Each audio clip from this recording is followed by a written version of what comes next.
Good morning. I call the meeting to order and welcome back to the final day of the public hearing by the Select Committee on Deliberate Online Falsehoods. I do apologize for the delay as the Select Committee had to deliberate on some urgent matters earlier this morning. May I invite the witnesses to come forward to the witness table, please?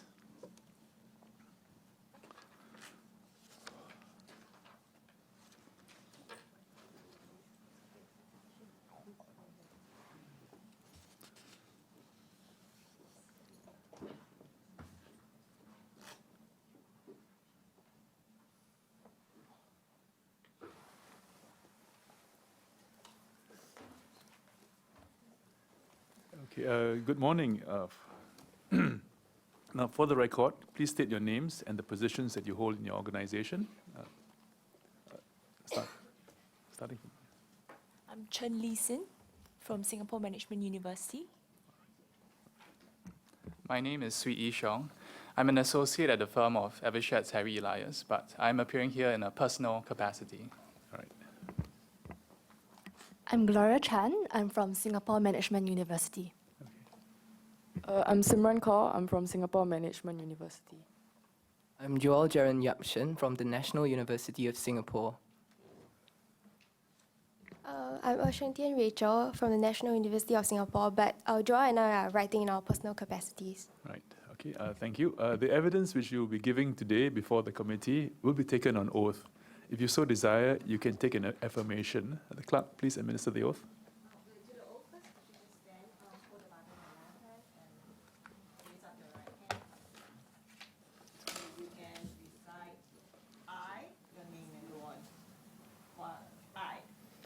I, Joel Jaren Yapshin, swear that the evidence which I shall give before this committee shall be the truth, the whole truth, and nothing but the truth. So help me God.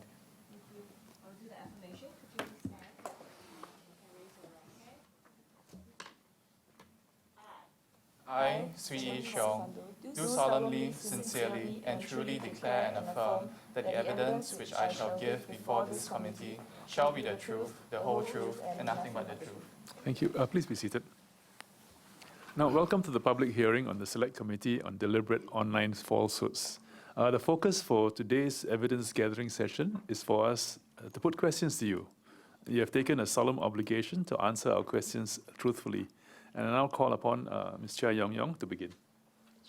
Thank you, Chairman. Good morning, ladies and gentlemen. Thank you for joining us. And thank you also for taking the time to prepare the submissions. It's a pleasure reading them. A couple of things that we want to do today. I will be taking you through certain themes of the submissions that you have made.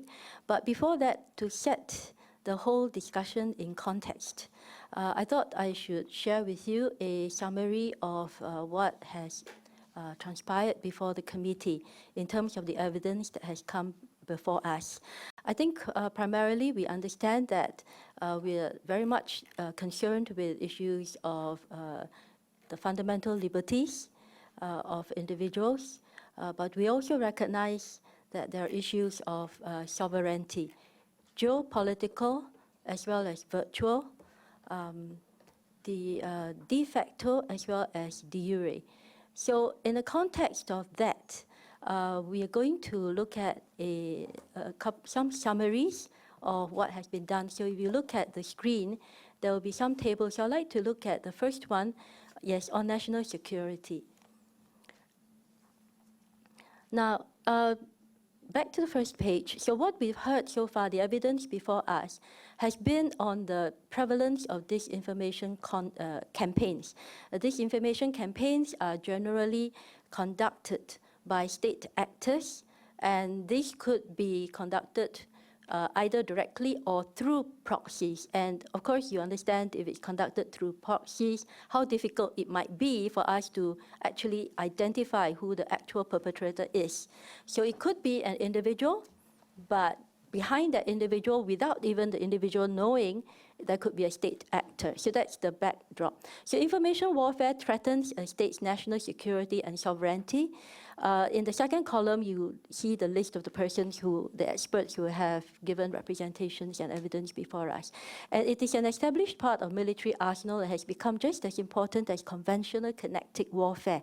So essentially what we're talking about here is that disinformation campaigns are not just expression of opinions, expression of falsehoods, but actually they are part of a very, very coordinated effort. Next slide. It is persistent, permanent, and it takes place all the time, even in the absence of an open conflict. And we have researchers and experts who have testified before us, both publicly and privately, that Singapore has already been the subject of disinformation campaigns. Next, why is it so attractive? Well, because it's kind of cheap to do it. And also they're highly effective and they reduce the need to employ military hard power. So you could win a war without firing a bullet, right? They carry a lower risk of detection, which is what we talked about, because they could do it through proxies. Nobody knows who they really are.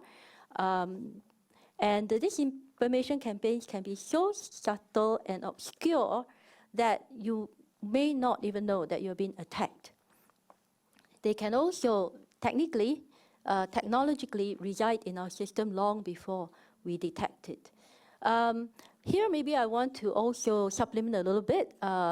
In the last 2 days, we heard from Professor Cherian George, who also talked about such issues as well. So who uses it? Any country, large country, would have started developing their own capabilities, and various states have actually openly stated that they already have these capabilities as part of their arsenal. Next, they are attractive options for smaller countries or countries without strong military capabilities because they're not expensive to acquire. So if I don't have a capability, I can rent or I can buy hired persons to do it. There is also a proliferation of commercial entities offering expertise for sale, and I'm sure you've been following the reports on Cambridge Analytica, and we do not know what else has been in the market or under the market without our knowledge. The internet social media platforms have acknowledged that they are still in the process of trying to find out exactly what else may have happened. What is the serious impact of disinformation campaigns? They can have real-world consequences and influence events in real time. They aim to weaken and destabilize target society psychologically and reduce the will to fight. How does this work?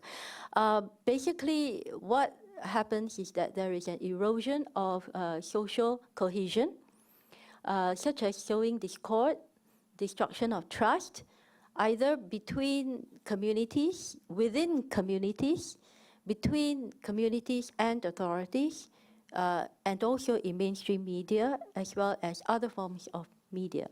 So all this exploit existing tensions within a community, but they can also create tensions where they may not have previously existed.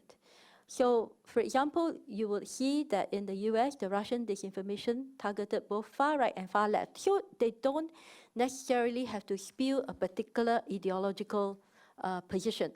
They can, in fact, state both extremes of their ideological positions and just get the people to fight among themselves.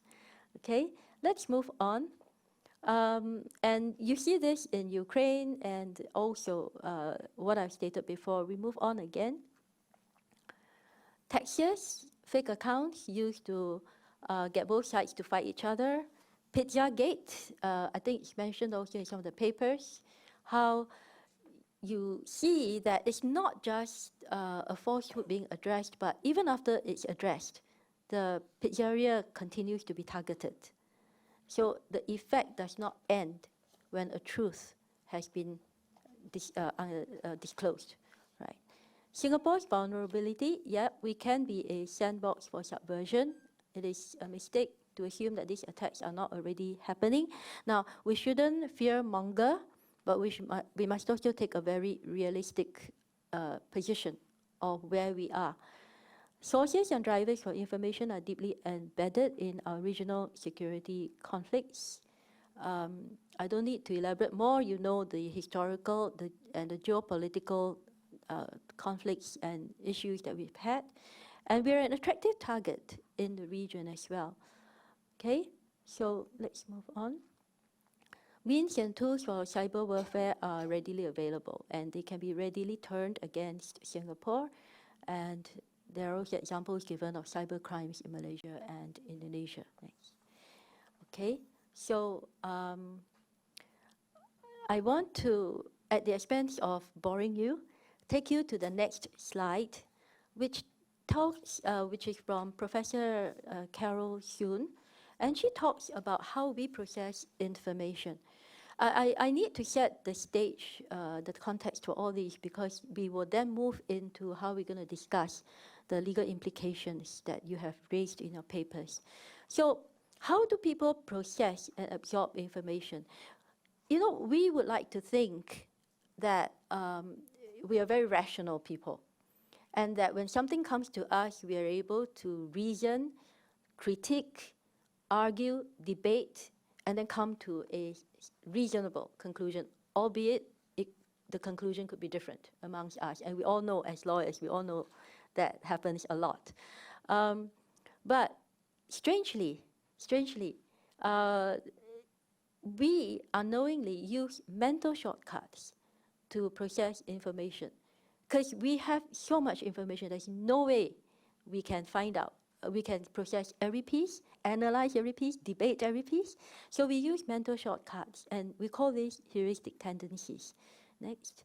And the mental shortcuts are actually broken up into various categories. Confirmation bias, where we accept information without checking because it conforms to what we believe. It confirms what we believe.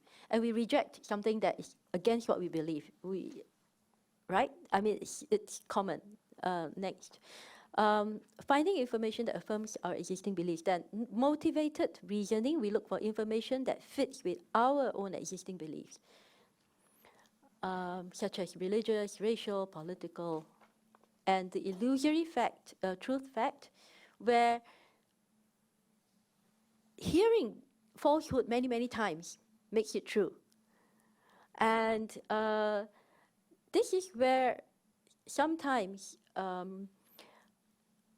even when we are told that something is not true, there is a reinforcement of that falsehood in our subconsciousness. Negativity, bias, conformity cascades, informational cascades, optimism bias. We think we can detect falsehood and we can debunk. And also that the truth is weak and does not travel as easily as falsehood, because studies have shown that somehow we are more inclined and more open to falsehoods than we are to the truth. Somehow falsehoods are more palatable. And falsehoods travel faster than truth, right? So fact checks often repeat the misinformation. How do I debunk a piece of misinformation? I have to repeat it. And I have to say, well, that's not true. So you keep hearing it. And every time I debunk, you hear it all the time. And beliefs are hard to change. So I think that sets for us the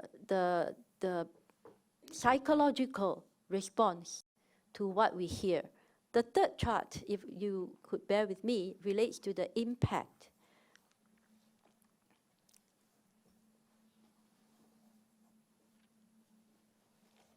The impact of DOS. I know that in your papers, you have acknowledged that DOS can have severe and very serious consequences, but I think it is good for us to go through what other experts have come before us to say. So they aim to weaken, and these are basically the same points that we have raised earlier, real-life consequences. They weaken us and reduce our will to fight. Next. Troops can march in and annex part of a country. Thousands of lives can be lost. and communities are pitted once again the other. And we see a lot of that in Europe, in Ukraine, and they've given evidence before us as well.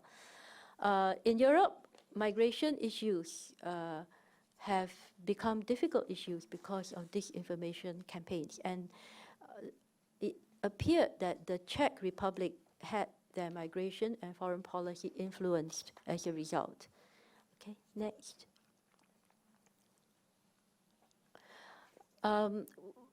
Mafindo from Indonesia shared with us a few instances. Everybody knows about Ahok, but this is a very sad instance of how disinformation can cause serious violence. A simple case of a father delivering food to his children. He gets killed because there was a rumor that child kidnappers are on the prowl. Trust in institutions can be eroded through deliberate online falsehoods. Next. Black Lives Matter, go Google it. We will not spend too much time on this. We move on. And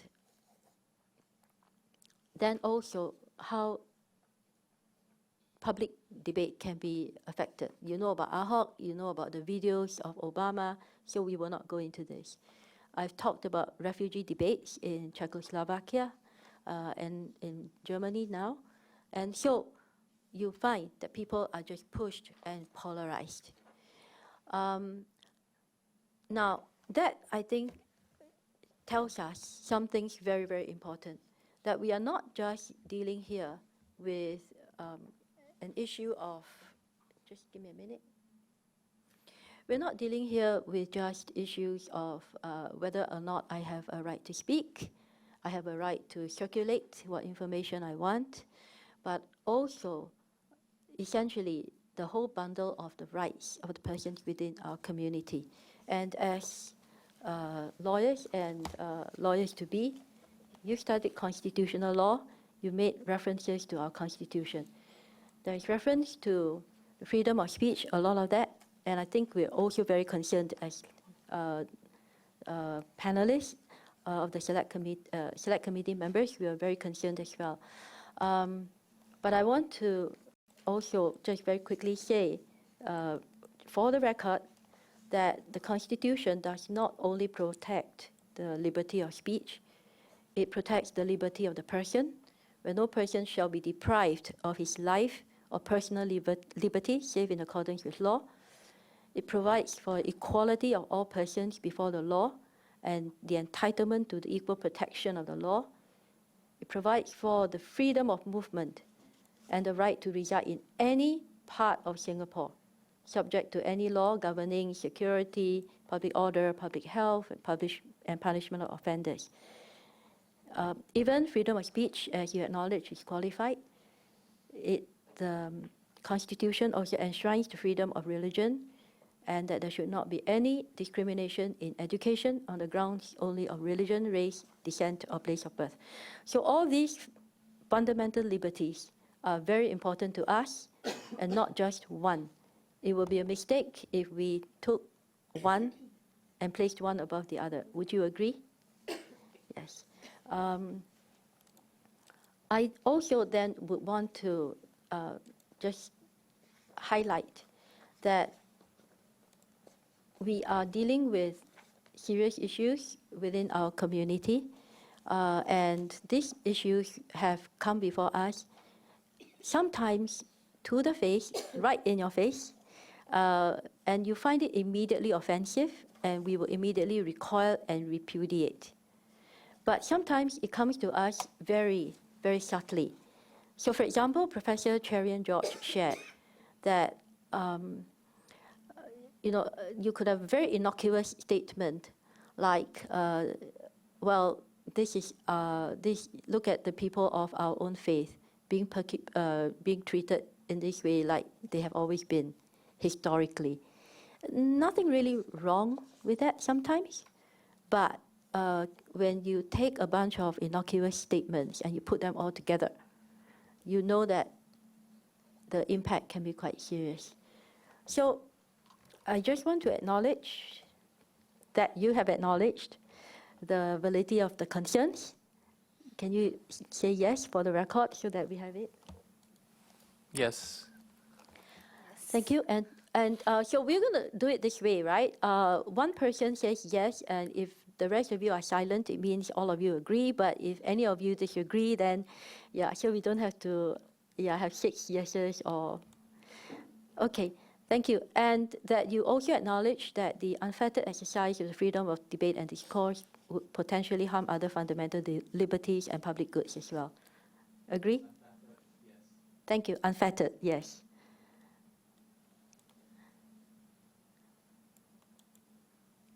And in general, what we are looking at here, if we could focus on the freedom of speech, would be the qualifications such as public national security, friendly relations with other countries, public order, public morality, parliamentary privileges, contempt of court, defamation, and incitement to offense.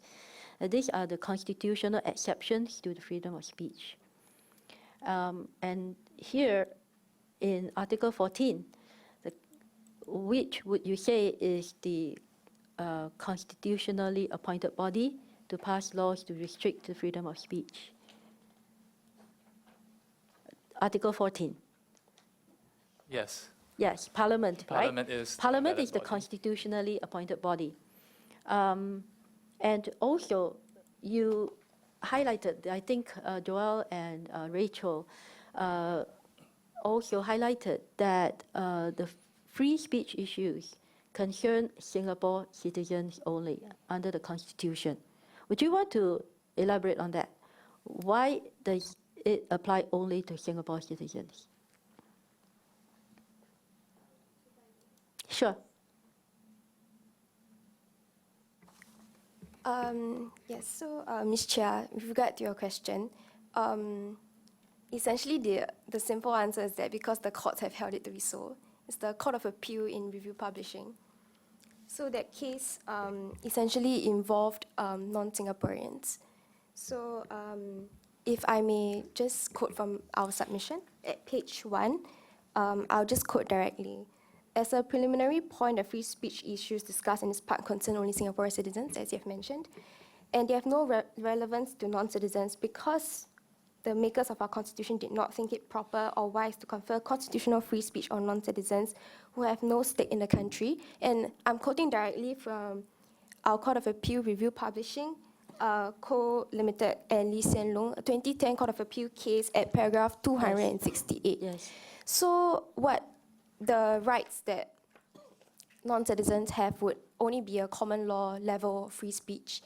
And the practical implication for us, legally speaking, is because the same court in Review Publishing held that the Singaporean constitutional right to free speech in Article 14 is a higher legal order right.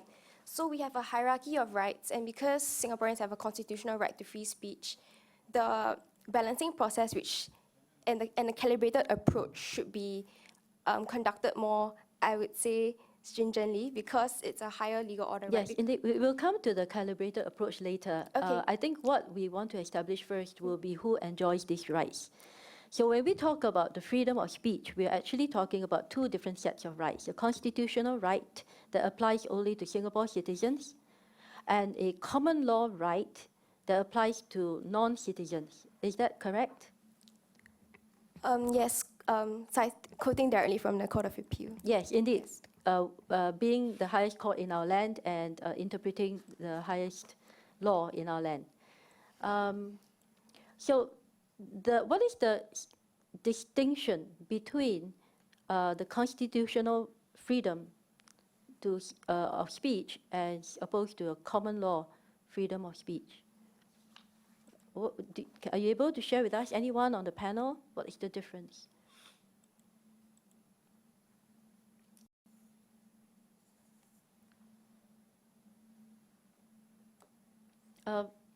Yeah. If you're not comfortable to answer, yeah. Okay. Rachel, I think you have an answer. Yeah. Sorry, I'd just like to offer our apologies because we didn't exactly examine the difference between the two. Okay. But I mean, Yeah. But, Ms. Chia, if you know the answer, please tell them. No. So, okay. yeah, go on. But Yeah. if I may just basically reason from first principles. So Singapore citizens are accorded constitutional right to free speech, and if you reason from first principles, this means that their right being a higher legal order right, they deserve basically greater protection, and the fundamental assumption is that is that constitutional right to free speech, constitutional liberty should be, as far as possible, be promoted. We should take a rights-oriented approach as compared Yes, to the indeed. common law. Yeah. Thank you. So being a higher order right, so let's just take it for the time being that there is that distinction between a constitutional right and a common law right. Common law right is merely a freedom to speak subject to the laws of the land as well as other common laws such as defamatory, the law of defamation, which is what you have also stated and quoted from the judgment. Therefore, if I look at it from that perspective, then it is possible, in principle, laying aside practicalities and enforceability, which are separate issues, it is in principle possible that non-citizens are subject to a more circumscribed freedom of speech than Singaporeans. In principle, they could be subject to greater regulatory restraints than Singaporeans. Okay. Yeah. So, Ms. Chia, we would agree with your response because the common law is essentially may be overridden by statutes enacted by Parliament. In contrast, if you are talking about constitutional right, Article 4 of the Constitution is the supreme law of the land. So any statutes enacted by Parliament would be deemed null and void, even though the courts have not held any statutes so far to be so, if they are inconsistent with the Constitution, which includes Part 4 liberties. And if I may just add a small point to what Ms. Chia has asked us. So another difference that we can consider when we compare constitutional rights and common law free speech rights is basically the permitted grounds of derogation of these rights. So if we're talking about an Article 14 free speech liberty, there are only 8 express grounds in the Constitution from which that Parliament has to consider should it enact legislation to basically limit free speech. And the interpretation of these 8 express grounds, for example, public order and national security of Singapore, have to be considered in light of what the Singapore courts, in light of Singapore courts' constitutional jurisprudence on these areas. However, if we want to limit common law free speech, then we would have to look at what the common law has set out as permitted grounds of limitation of a common law free speech, right? Yes, I do agree, and my point is that conceptually and in principle, that the extent of protection could then be different. Do you agree? Yes. Okay, thank you. I raise this distinction because, again, we're looking at local and foreign players. So I want us to be very clear in our mind when we talk about freedom of speech, because we tend to use just a single brush stroke across the board. Now, we want to now focus on falsehoods. Okay, and in relation to falsehoods, I would like to hear, say, from the SMU folks, your views on whether falsehoods should be protected at law. Are falsehoods an antithesis of freedom of speech, or are they an extension of the exercise of that right? Ms. Chair, I think paragraph 9 of our written submissions does make clear that we agree that there's no place for falsehoods, but that's to the extent that we've limited it to deliberate falsehoods. So in that context, yes, we would agree it's the antithesis of free speech. And I don't think there's any basis for protecting it if we just limit it to deliberate falsehoods. Okay, if I don't limit that to deliberate falsehood, but just to falsehoods. I think that's a bit more of a nuanced question. It depends on, I suppose, what the context is. and what the intent is. I think this has been discussed across the last few days of hearings as to what is the extent, what a falsehood is, and I think there are very different definitions. I think even a few witnesses have offered a continuum of what sort of falsehoods can and should not be protected. I think it's a bit of a complex question here, but and that is perhaps something that Parliament is best placed to legislate. I'm afraid I think that's as far as I can go with assisting the committee. Any comments from anyone else?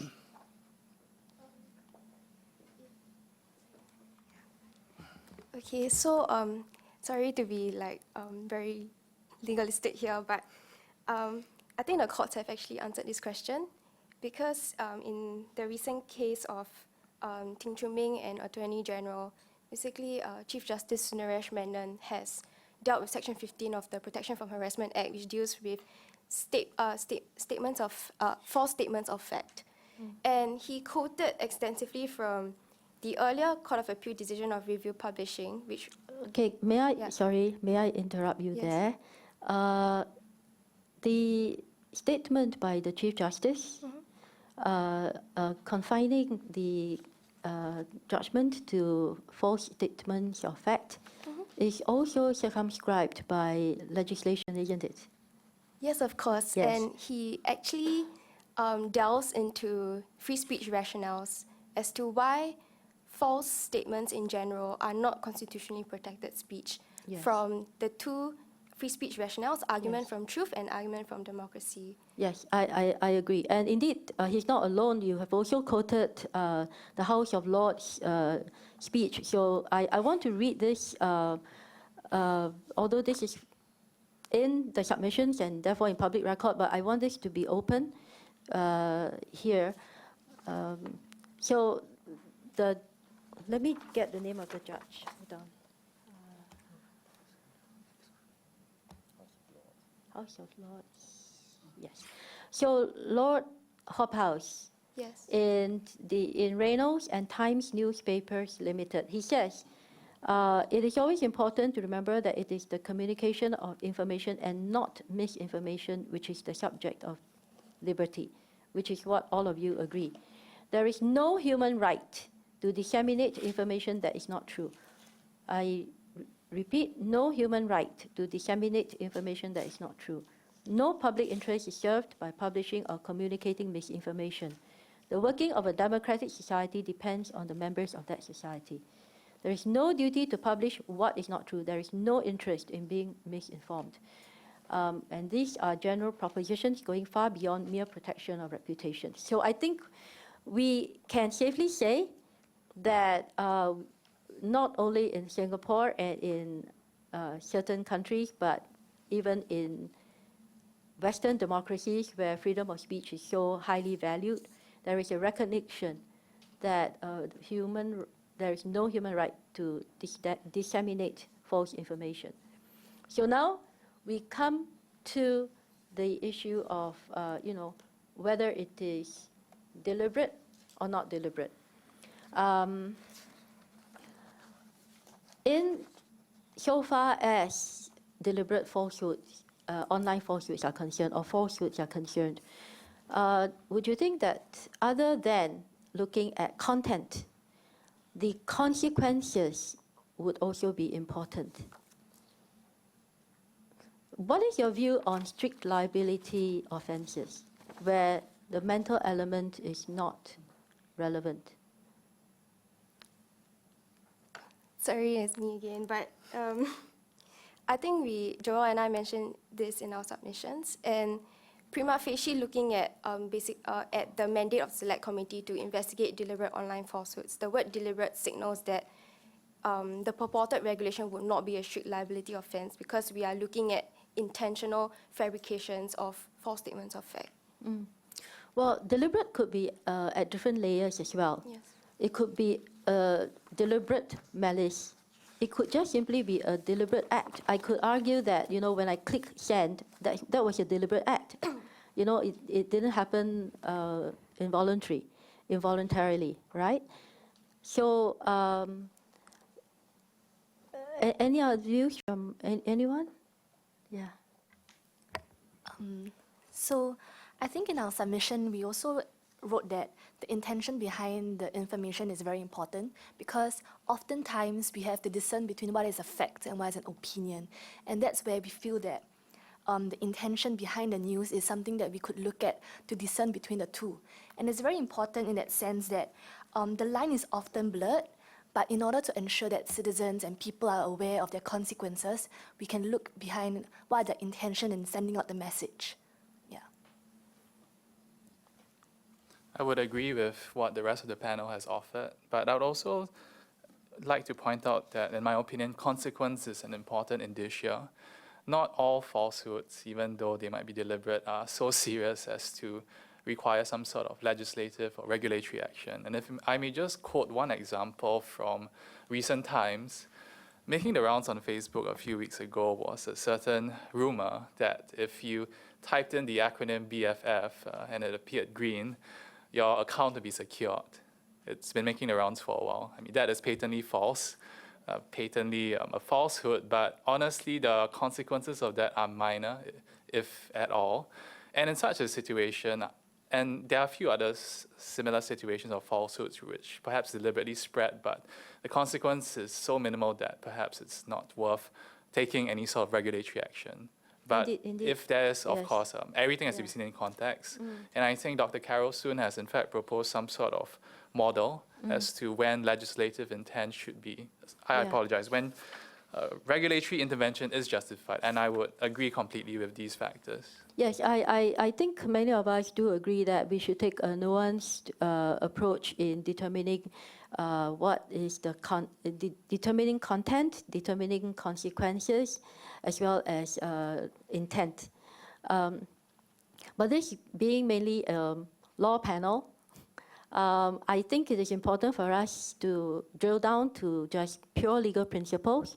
Let me again say that we are not looking at law alone being an answer. We acknowledge that cannot be a good solution on its own, but that we need to have a whole suite of weapons within our arsenal. You remember I spoke earlier about a coordinated effort against us. We need also a coordinated arsenal to address all those issues. So let's just talk about law for today, right? Or at least for this session. So I want to talk about intention because I think it would be a mistake if we all think that in every case, intention must, the element of mens rea must be satisfied. That we would have to concede that in certain circumstances where issues of national security are involved, and I always use, for example, if someone were to pass around racially or religiously inflammatory messages, you wouldn't necessarily want to argue that intention is important. So it's just to put us in that light. Okay, I also then want to, having said that, move on to the issue of the marketplace of ideas. We've also heard before us issues of arguments that ideas must be freely allowed to be expressed, and I think that is true. What do you think of the role that falsehood plays in an ideal marketplace of ideas? Does it have a place? Does it disrupt the marketplace? I think in an ideal situation, the marketplace of ideas will be able to neutralize the falsehood, but as we pointed out in our written submissions, the effect of social media is such that the marketplace of ideas, what it's premised on, no longer works, and therefore a more strict approach is needed. We can't just rely on citizens countering falsehoods with their own views to neutralize that threat. So I would agree with, I think, a few views made by several witnesses over the last few days that the marketplace of ideas concept is not so relevant when we talk about social media and internet intermediaries. Indeed, I think Professor Teo Lee Ann herself said that the marketplace of ideas is undermined by deliberate falsehoods. And so for that reason, I think we can safely conclude, unless you have other views to the contrary, that when we talk about freedom of speech, we may not want to dwell too much into the marketplace of ideas in relation to falsehoods. Could we get an agreement on that? Yes, Rachel. Thank you. We will largely agree. However, I think the key question really comes to, I think, defining falsehood. So the courts have put forward that false statements of fact, which can be ascertained by a court of law, are not constitutionally protected free speech pursuant to the two free speech rationales that we have discussed. And so if we work from this premise, it means that false statements of fact that can be objectively determined to be false are not constitutionally protected free speech according to those two rationales. So, but if we are talking about ideas, which I understand is not within the remit of this debate, but the marketplace of ideas would not apply. Well, I don't necessarily agree that that statement is true without exception, but I think, you know, we will not go beyond what the remit is. I don't think I have further questions. Yeah, thank you very much. Minister Desmond Lee. Good morning to all of you. I note that there are 6 of you here, but behind your submissions are a team of people, no doubt, supporting you spiritually from behind you. But thank you for taking the effort to write in. I was tempted to launch into a Jessup Mood kind of question and answer session, but I'd like to hold back for now and ask all 6 of you to respond in turn to 4 questions that I have. So please respond in this order.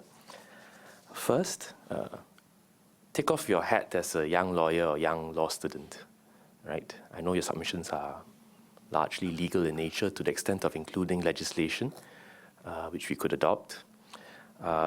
First, as a young Singaporean, right, can you share with us what your concerns are about deliberate online falsehoods, which you've written about? What are your personal concerns and fears? Because you're born into and live in a digital age. You're fish in digital waters, right? That's first. Second, what are your hopes, your wishes, and your aspirations about the nature of our online space, a social media space, and online discourse? Right, that's the second question. Third, what are your expectations of the work of this select committee? And fourth, why do you put in these written representations? I hope it's not because it's a gradable submission, but if it is, you're sworn to say it so, because you've taken an oath and affirmation. But if it's not, then please amplify. Perhaps you could hear from Lee Sing first, because you've been very quiet.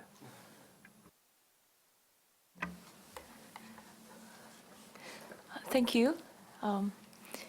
So I guess I'll answer the easiest question first as to why I actually put in these written submissions.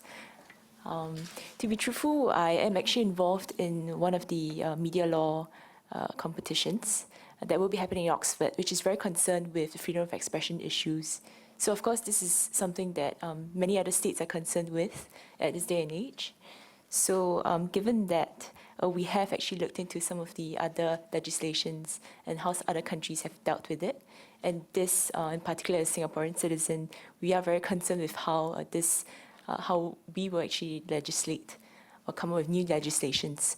The real concern with us really lies in what sort of legislation we will push out, whether, for example, there will be a new legislation in addition to what we already have, for example, the Sedition Act or the Maintenance of Religious Harmony Act, or whether we'll be looking at, rather move away from the individual parties to look at social media intermediaries, which I guess in our submissions, we will say that it is kind of like a lacuna in law, and that we need to look into these intermediaries.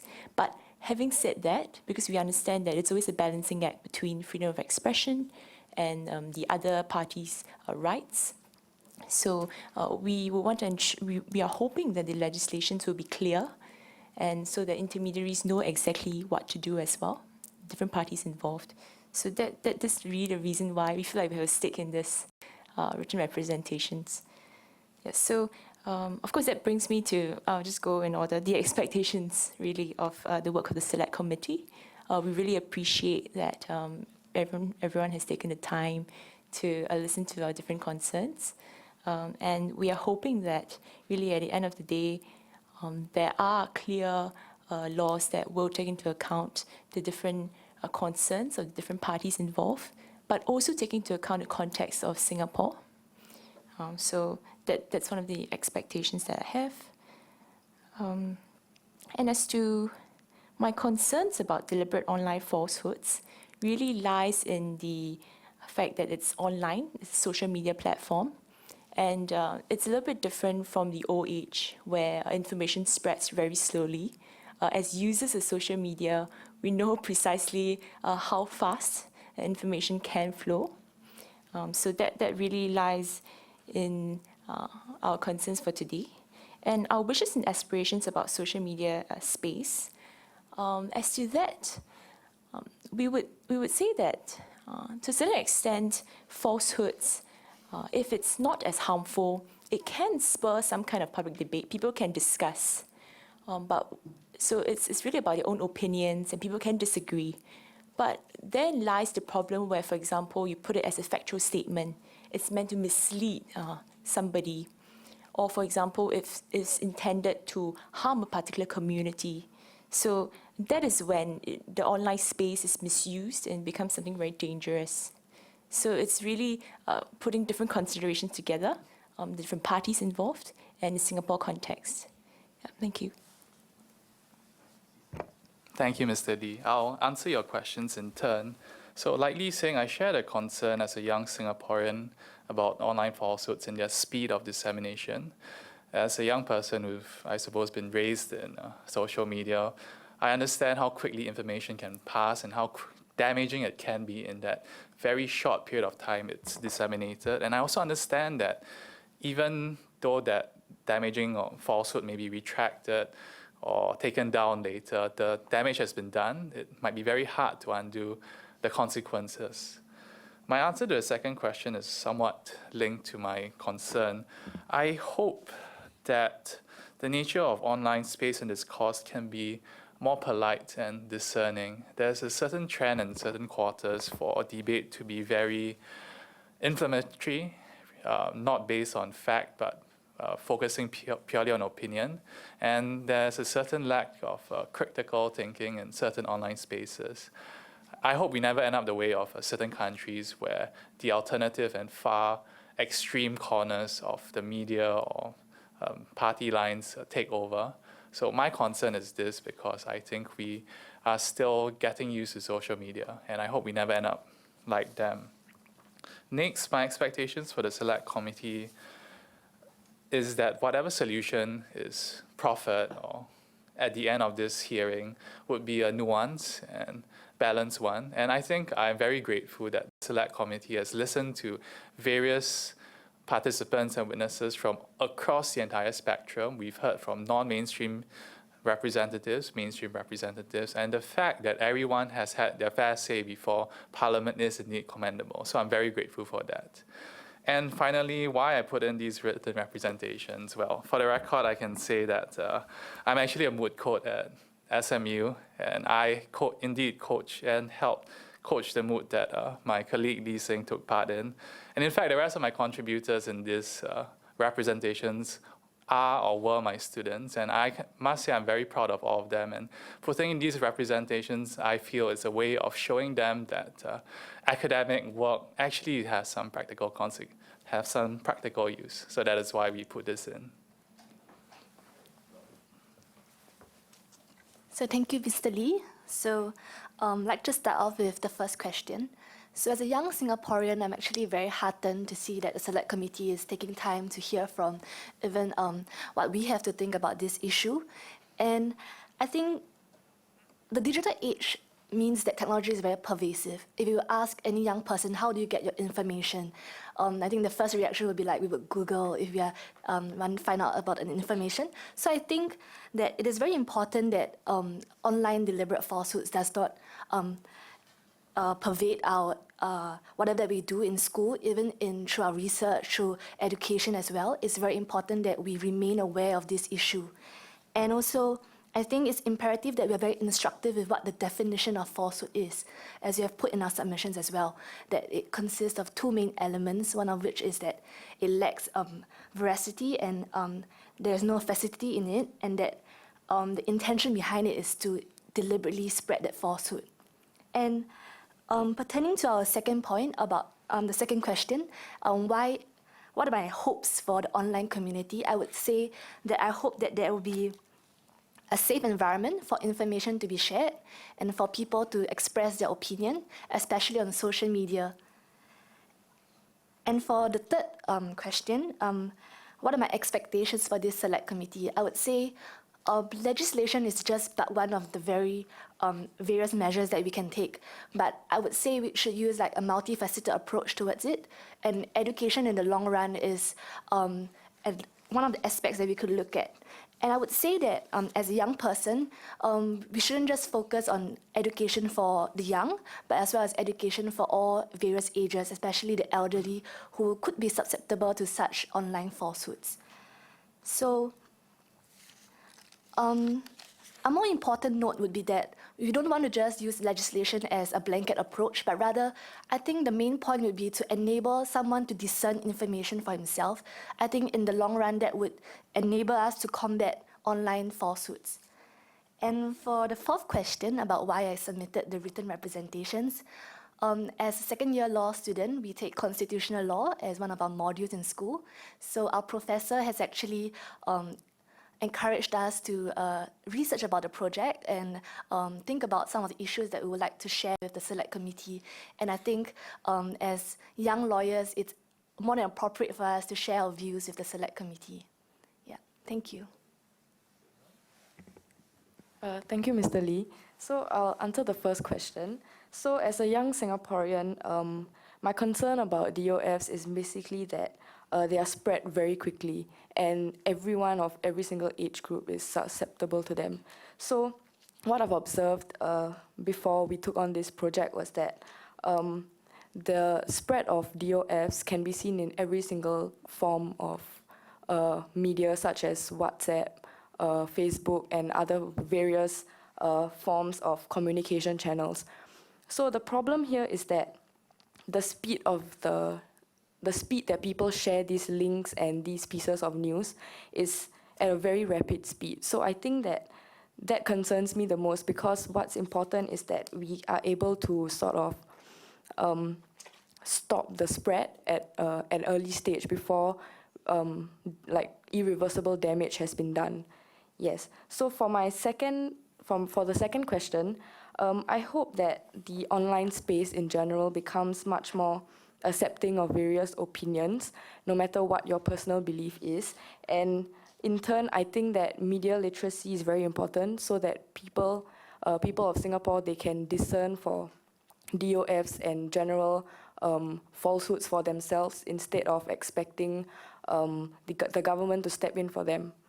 And for the third question, my expectations of the Select Committee is that I just hope that after listening to so many groups of people, such as students and professors, etc., I hope that the solution that the Select Committee comes up with will be effectively able to tackle DOFs.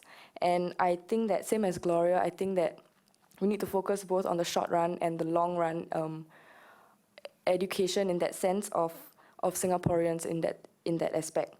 And same as Gloria, why we put in these submissions was because of our professor, I think Professor Eugene Tan.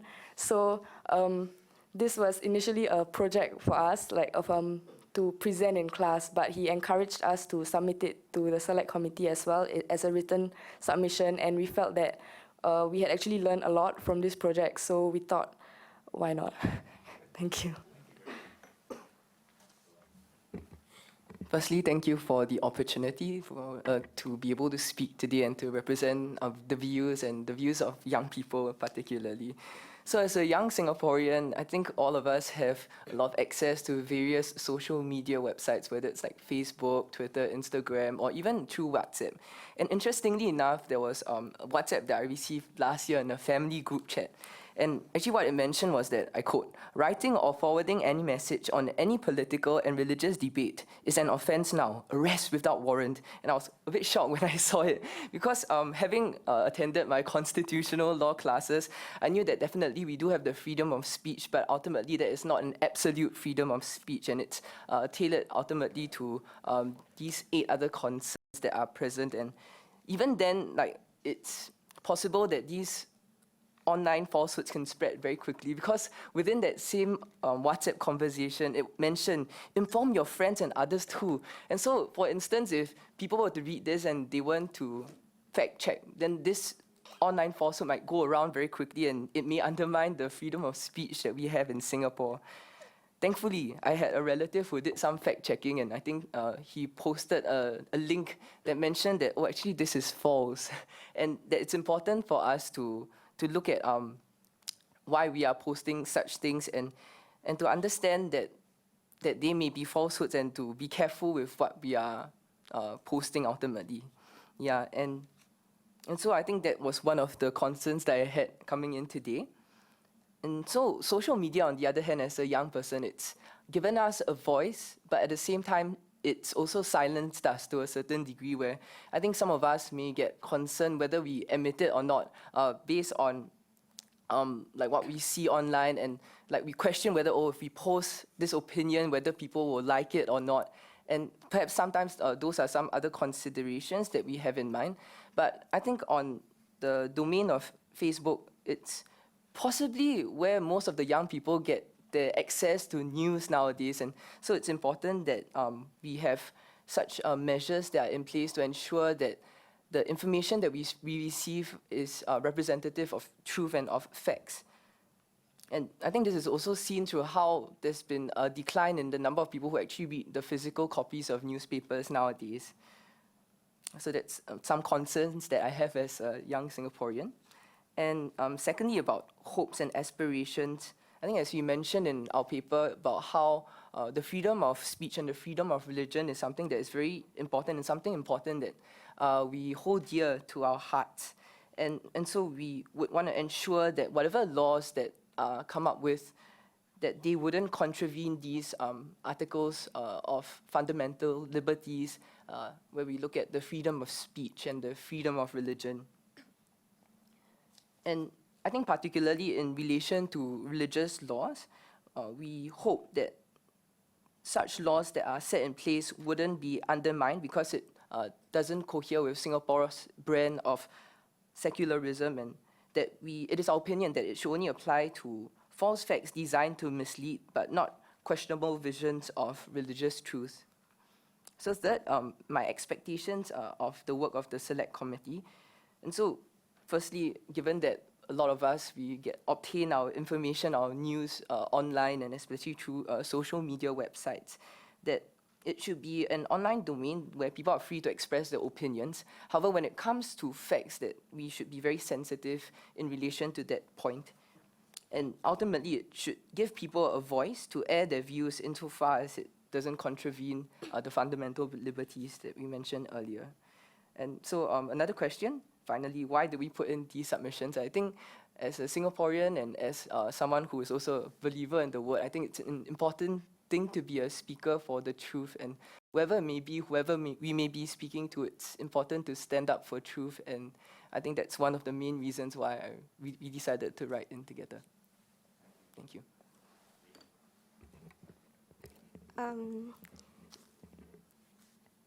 My response to Mr. Lee's 4 questions coalesce around 3 themes. Firstly, the Constitution. Secondly, as a person of faith. And lastly, my views about a post-truth era or post-truth world that we are currently in right now. So talking about, moving on to the first theme about the Constitution. So I'm afraid, Mr. Lee, it's very difficult for me to take off my lawyer hat because I think to the great credit of my school's constitutional law department, it's my favorite subject, and I do think that knowledge about the Constitution and a deep belief that Singapore is a rule of law society are not values or things that should be confined just to lawyers. I do talk to my parents about the Constitution and, sorry, nerd moment. Sorry, I beg your pardon? Okay.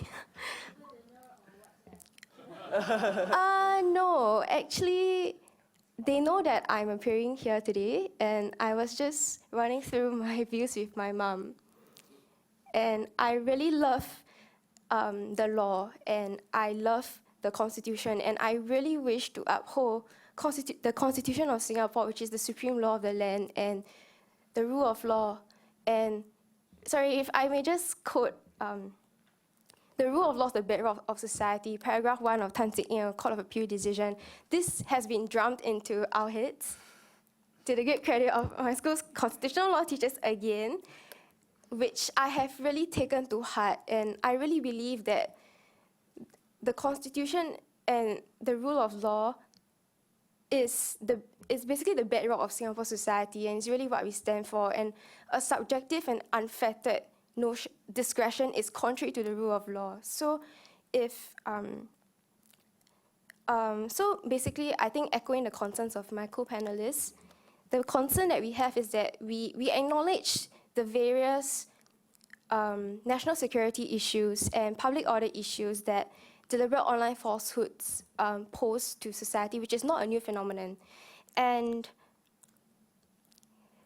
to uphold, we are just, okay, I speak personally for myself. I'm afraid that we would have to come to Article 149 of the Constitution, which allows Parliament to basically legislate against subversion. And this provision of the Constitution is, it appears to be out of the law. And why do I say so? If I may quote directly from the Constitution, which is right in front of me right now, if an act, Article 149, paragraph 1, no, 149, section 1. So if an act besides that action has been taken or threatened by any substantial body of persons, whether inside or outside Singapore, to inter alia, excite disaffection against President or the government, to promote feelings of ill and hostility between different races or other classes of the population likely to cause violence, and lastly, ground E, which is prejudicial to the security of Singapore, any provision of that law designed to stop or prevent that action or any amendment to that law, etc., is valid, notwithstanding that it is inconsistent with Article 9, 11, 12, 13, or 14, 14 being the freedom of speech. And notably speaking, I would just like to point out that Article 15, which protects the freedom of religion, is not included in this extraordinary power given to Parliament, which accentuates the fact that Singapore is a truly multiracial society that wishes to uphold the principle of secularism. And this power allows Parliament to enact laws that are not subject to judicial review. This is quoting Article 149, Section 3, which says that nothing in Article 93, which vests the power in the courts to review the constitutionality of legislation, shall invalidate any law enacted pursuant to this clause. So while we acknowledge the national security law concerns, we hope that this Article 149 would just not be engaged, even though it's in the Constitution. So we hope that the Select Committee would construe national security concerns reasonably and restrictively. Moving on to my second theme, which is how I speak as a person of faith, and I think my concerns would echo the concerns of other religious persons in Singapore, which is a very diverse, multiracial and multi-religious society. And my main concern under this theme is that I wish to accentuate that the principle of secularism should be upheld. And I hope the Select Committee would take this into consideration in defining what deliberate online falsehoods represent, and to exclude from this definition questionable propositions of religious doctrine. And lastly, I come to my final point about how we live in a post-truth era. I think Professor Theo has pointed this out in her last paragraph in her written submissions about how the 2016 online Oxford, the online Oxford Dictionary has basically used this as the 2016 term of the year. And what a post-truth society means is that people just don't believe that there's an objective truth anymore. And everything is just relative, so they rely a lot on their subjective emotions and views that appeal to their personal belief, which gels with the Select Committee's concern about heuristic tendencies that Ms. Chia has mentioned earlier. And in this regard, I come back again to the law and the Constitution. I believe that the law represents that objective truth that is the objective truth, and no, not the objective truth, I beg your pardon, that the law is objective and the law represents a neutral arbiter. And I feel that to get people to believe in the truth again, the rule of law should just really be accentuated and be the paramount consideration in formulating deliberate online falsehoods regulation. And I just really hope that we will start believing in that there is an objective solution to this issue, and that we should eschew the view that things can be relative and no one can ascertain what is the truth anymore, which is also an absolute view in itself. Yes, with that I conclude. Thank you. Minister, I think you've answered a lot of questions which Minister Desmond Lee has not even asked yet, okay? But thank you anyway. Oh, sorry. Yeah. No, but very helpful. I think you all spoke from the heart, and I really appreciate you trying to take off your legal hat and give us a sense of your thoughts and your aspirations, and that will give us a better understanding of why you wrote this and what your intentions are. If I may delve into your respective papers, I don't want to go right down to the granularity, but I think it's best for you all to sketch out the architecture of your proposals. And then I'm going to give you all some broad questions at the end, because we don't just need to look at Singapore, we need to look at the wider world out there. I will break you all up into SMU Team 1, SMU Team 2, and NUS Team, okay? And I propose to take the SMU combined team's proposal first. And to the extent that you either disagree with each other or you don't feel in a position to comment on the proposal of the other team because you've not had the opportunity to research on it, please feel free to say so. And as I talk about the SMU team's proposals, the NUS team can also feel free to chip in if you have any thoughts. I think that it'd be more fluid, yeah, even though this is a formal process. So this is my understanding of your proposals. SMU Team 1, including coach, that you have an unfair advantage. Principally, you say that deliberate online falsehoods, and this is what we're talking about, DOFs, yeah? I think all of us, all three teams focus on deliberate online falsehoods and not differences in opinion, not you know, there are no shades of gray here. It's deliberate, and it's, of course, online, and it's false, and provable to be false. Yeah? You say, Team 1, that in your view, DOFs are chiefly motivated by political and financial objectives, correct? Yes? That's correct. You say that existing laws may be sufficient to deal with the authors and promulgators of DOFs, but this may not always be practical. Could you just sketch out why you take that perspective.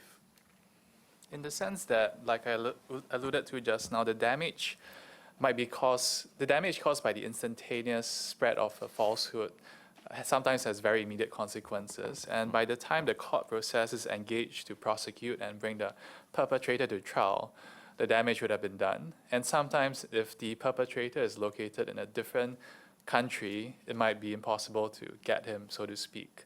So the crux of our views here is that the more practical solution is to target the intermediary, the platform in which the falsehood is promulgated, rather than just focusing on the author of the falsehood, although we definitely agree that the author should be held responsible.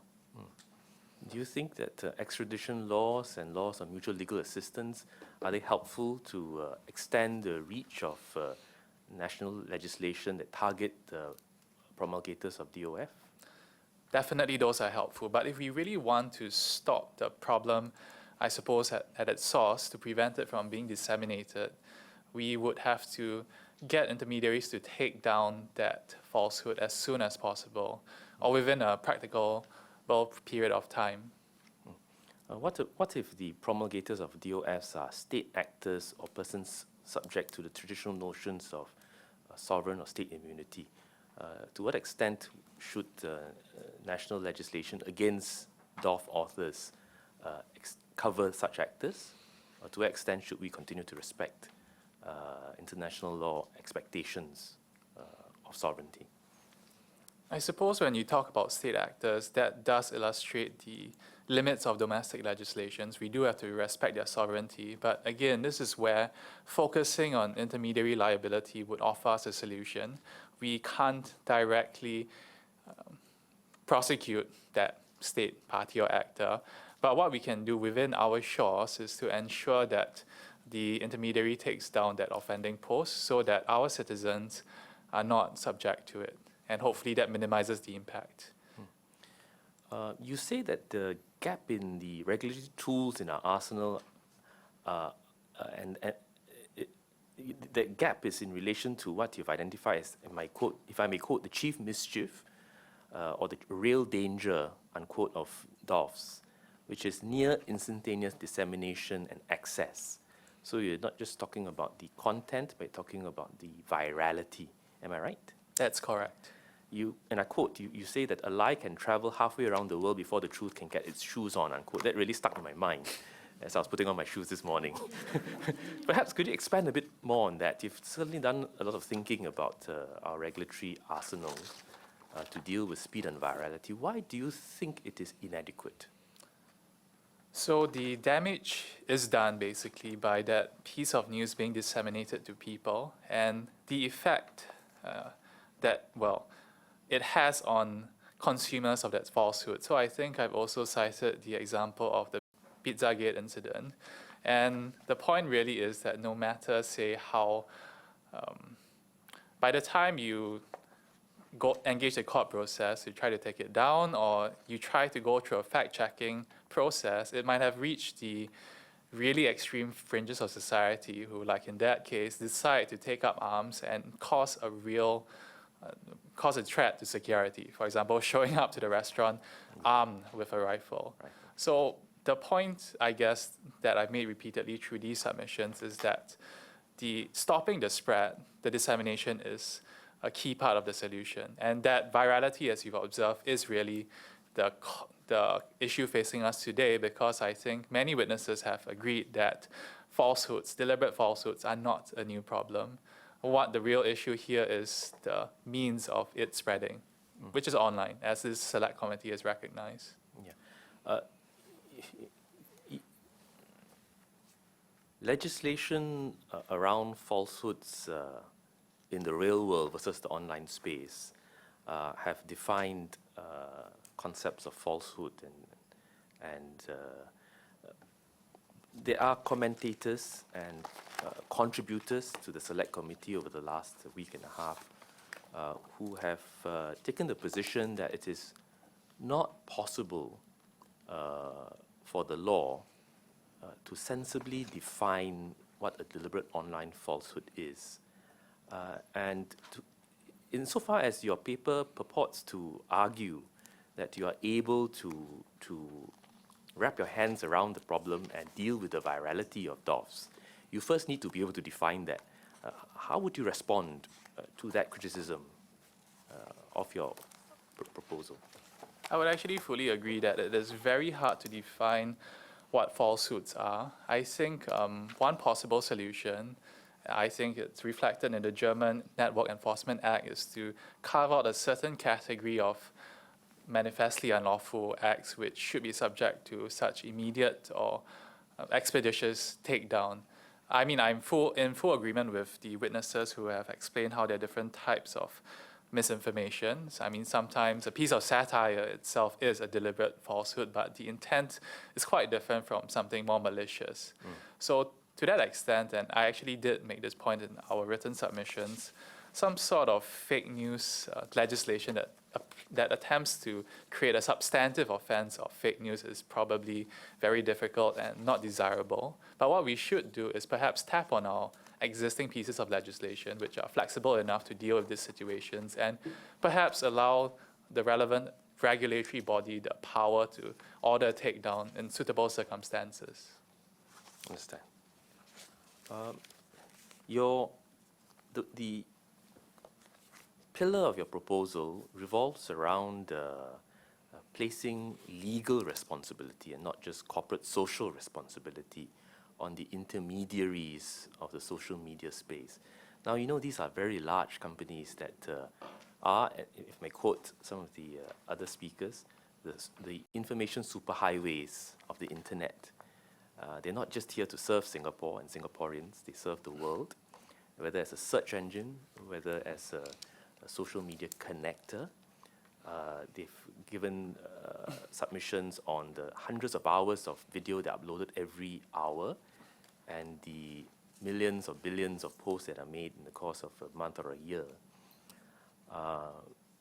So many of these entities will argue that they are not content providers. They hence should not be held legally responsible for what appears on their platforms or on their search results.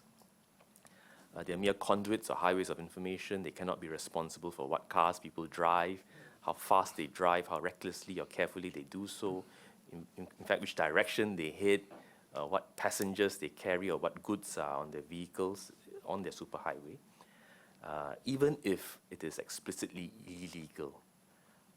Some others have pointed out that their algorithms shepherd what people can or cannot see, do or do not see, read or do not read. And so, on the one hand, entities will say, we can't possibly be held responsible. Your legislation that requires us to arbitrate truth from falsehood is something that is not possible to be done. They do not want to do it. And what they do is a matter of corporate social responsibility, which they take very seriously, but don't legislate. Don't make it our responsibility. We can't be held responsible, so they say. On the other hand, there are others, very eminent professors and researchers who say that they've been able to do it for child pornography. They've been able to do it for hate speech. And it's not just purely on request, but they actually have active mechanisms to discern, and they will take down. So in a way, they seem to be able to do what you say they should be doing. But the difference is here it is on falsehoods. How would you respond to that? How would your proposal face up against the protestations of companies whose annual revenue may exceed the GDP of some countries? The immediate response is that nations around the world have, in fact, taken a stand against all these large entities. Europe is a good example. I think in the European Court of Justice, if I'm not wrong, certain actions have been taken against Google, Facebook for, I think, if I'm not wrong, it's copyright infringement. So the point really is that there is a international recognition that intermediaries have to be held to task for certain breaches of norms, and that they owe a certain degree of responsibility, although the extent of their responsibility, I suppose, is for each individual state to decide. As to these intermediaries saying that they are not content providers and mere conduits, I think it's clear that certain social media platforms, by the fact of presentation, they do in fact create some sort of image. They are some sort of content provider, as it were. But the more important point is that they do owe, I think, a certain duty by hosting that content because of the effects it has, and by dint of their that power, they do owe a corresponding responsibility to take it down when there are certain adverse consequences. And in fact, I think the algorithms in which certain information is presented to users is an example of how intermediaries are not mere conduits. They do, in a sense, select the kind of information that is presented to consumers, and that in and of itself can sometimes create what has been referred to as an echo chamber effect, or it could lead to falsehoods being propagated endlessly simply because that consumer is inclined towards certain a type of news, perhaps. So the point really is that regulation, there should be some sort of a regulation of intermediaries, and intermediary liability is actually a well-established concept across various jurisdictions, while acknowledging that perhaps it's used in the context of copyright infringement, intellectual property, but that doesn't mean it can't be adapted to issues of free speech. I look at your paragraphs that examine the pros and cons of strict liability, no liability, as well as your safe harbor approach. And I correct me if I'm wrong, your recommendation is to use the safe harbor approach. Yes, that's correct. And I'll ask you in a while to articulate what you mean by that. But specific to your proposal, you recommend that you gel the best and the worst of the notice and takedown approach with the best and the worst of the judicial notice and takedown approach. So if you may just succinctly tell us, what do you mean by safe harbor approach in respect of dealing with the virality of the DOFs? Why do you think a merger of notice and takedown and judicial notice and takedown will be able to address the cons of both approaches? And third, to what extent would your strategy and recommendation address and balance concerns over free speech and managing the severe harms posed by DOFs? So in that order, and succinctly, please. Essentially, the safe harbor regimes means that while intermediaries can be held liable for spreading falsehoods, but if they adhere to a series of guidelines, they are not liable. So safe harbor, basically, if they follow that series of guidelines, like expeditiously taking down false information. As to why a merger of notice and judicial takedown, we recognize that there are disadvantages to both systems. So, for example, the notice and judicial takedown regime offers some sort of independent assessment of what that falsehood is, but at the same time, it's a bit slow and cumbersome because you have to go through the court process. On the other hand, notice and takedown is fast. Once the intermediary is placed on notice, they have to take it down within a certain period of time. However, the problem is that intermediaries might not be best placed to verify or assess what breach of, I suppose, what is sedition, to give an example. So we don't want to sort of encourage self-censorship, because the concern, I think, raised in the context of Germany is that these intermediaries will end up self-censoring. They'd rather take it down immediately rather than be liable. So as to how we merge them, the proposal, I suppose, is to carve out a certain category of, I suppose, a broad term would be so manifestly unlawful that it must be taken down immediately on notice. But for speech that doesn't rise, or rather falsehoods which don't rise to that category, we can wait for an independent assessment by a court. Hence the proposed merger of notice and takedown and notice and judicial takedown. And I think this does address the concerns over free speech, because it balances, on the one hand, the right to, I suppose, express your opinions. It protects the rights of intermediaries if we follow that notice and judicial takedown process, because through that judicial process, I think the affected party has a chance to explain why this should not be taken down, or perhaps the intermediary has a chance to show why it should not be held liable. But on the same hand, by carving out that category of manifestly unlawful subject to an immediate notice and takedown, this does address the concerns of the consequences of unchecked falsehoods. Yeah, thank you. And this is where it segues into SMU Team 2's proposal, which actually come with specific provisions. I'll come back to you in a short while as to whether you agree with the way they've drafted the provisions. But can I ask Simran and Gloria, you have in a way, I would take it that you agree with the Team 1's paper that the virality of DOFs is a risk, and therefore you've proposed a takedown. But your proposal involves, presumes an executive takedown with recourse and appeal to the president. And I want to ask you to comment on your dean's proposal. You have parliamentary privilege, but not academic privilege in terms of your grades. So I leave you to answer as you wish. But as far as Parliament is concerned, you are fully protected. Okay? He has recommended, you know who your dean is, right? Prof. Goh Yihan. It's a very important question to answer. He has proposed an executive, I'm not wrong, executive takedown with judicial oversight as a way to balance speed as well as oversight. Because your proposal is executive makes a decision and another member of the executive, although it's the presidential office, exercise oversight. I'd like you to respond to your dean's proposal vis-a-vis yours, which is better in your view in balancing the rights of speech and the concerns on abuse or misabuse versus the risk of DOF. That's one.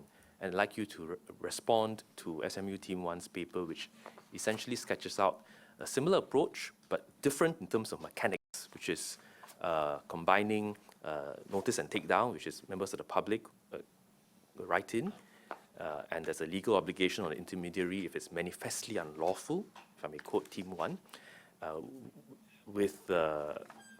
and then to take down, versus the other approach that they made, which is a judicial order to be made before takedown can be effected. I'm not sure whether Team 1 has articulated what the right of recourse is, but I'll come to you in a while. Maybe Team 2. So thank you, Mr. Lee. So I'd like to start out with just giving a brief overview of what we have proposed. So for, as you can see on page 6 of our submissions, we have come up with 3 various stakeholders that we would like to look at and as to how they could combat online falsehoods. So as to your question about the executive power, we are looking at the minister being responsible for removing online falsehoods. So in that aspect, we are looking at we like to, in contrary with what our dean has said, we are of the opinion that the content of this kind of publications for this executive intervention would be those that gravely threatens Singapore's security and economic life. So in that sense, the threshold for this kind of information would be a much higher one that warrants such an immediate response from the executive. And going back to the first principles of checks and balances in Singapore's constitution, I think what our dean would, is of the opinion that the judicial oversight provides an inter-branch check, as opposed to our objection to the president, which is an intra-branch check. So as to who is better, I would say, if you're looking at something that is a stronger check and balance, I would say the inter-branch check would be something that would be more appropriate. So I think the dean's opinion in that aspect would warrant a stronger check and balance on whether the minister's decision. However, when we look at the judicial power, which is under prong 2, we see that there's also an appeal process into the judicial process of whether or not the content is false. So I think what our group's stance is that we provide a wider avenue. So there are 2 avenues that they could go from, the judicial and the executive prong aspect. So I think the difference between the 2 would be actually whether or not the content is threatening Singapore's security. And I think that is very important because that shows how fast we have to respond to that online falsehood. And I think if, for example, Singapore's security is threatened, I think the minister would be in a better position as opposed to court processes which take up a longer time. Thank you. I'm concerned about the oversight, which is, yes, the minister may take down if it's of the view that it's a grave risk, but the right to speech, to assert that what you've taken down, in fact, is honest and accurate, it's opinion and it's not fact, it's factual and it's not falsehood. And the appeal mechanism is intra-branch as opposed to inter-branch. As a law student, you would know that the function of the judiciary is exclusively within the realm of the judiciary under the Constitution, and the right of judicial review should be taken away in the most scarce of circumstances. Would you not agree that an appeal process intra-branch versus an appeal process inter-branch, what are the pros and cons?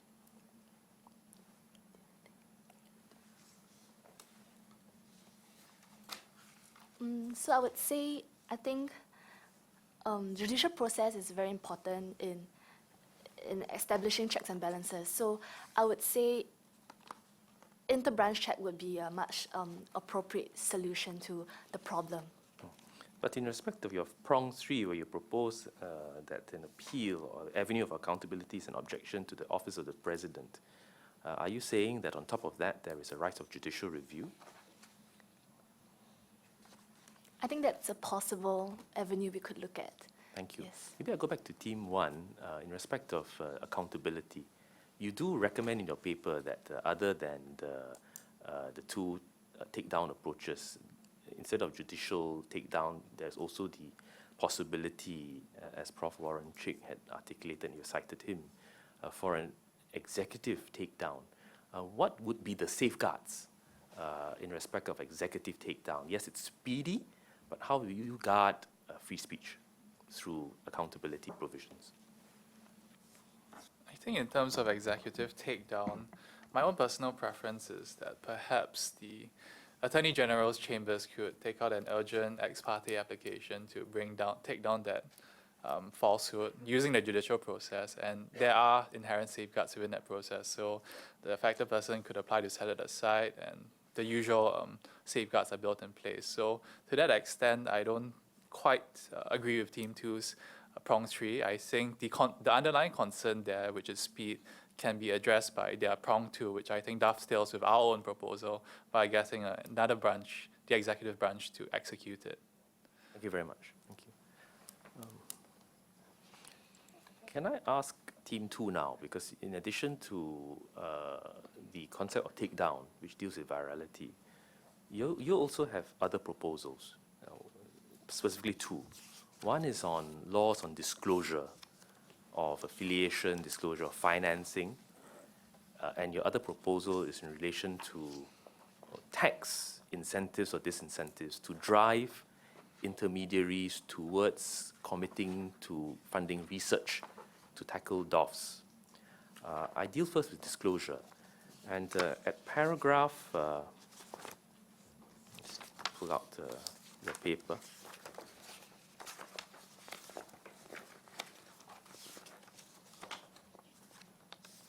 Paragraph on disclosure, page 9, yes. Disclosure laws. Page 10, top of page 10, para 3, your concern is how a disclosure law affects individual rights to free speech under Article 14.1.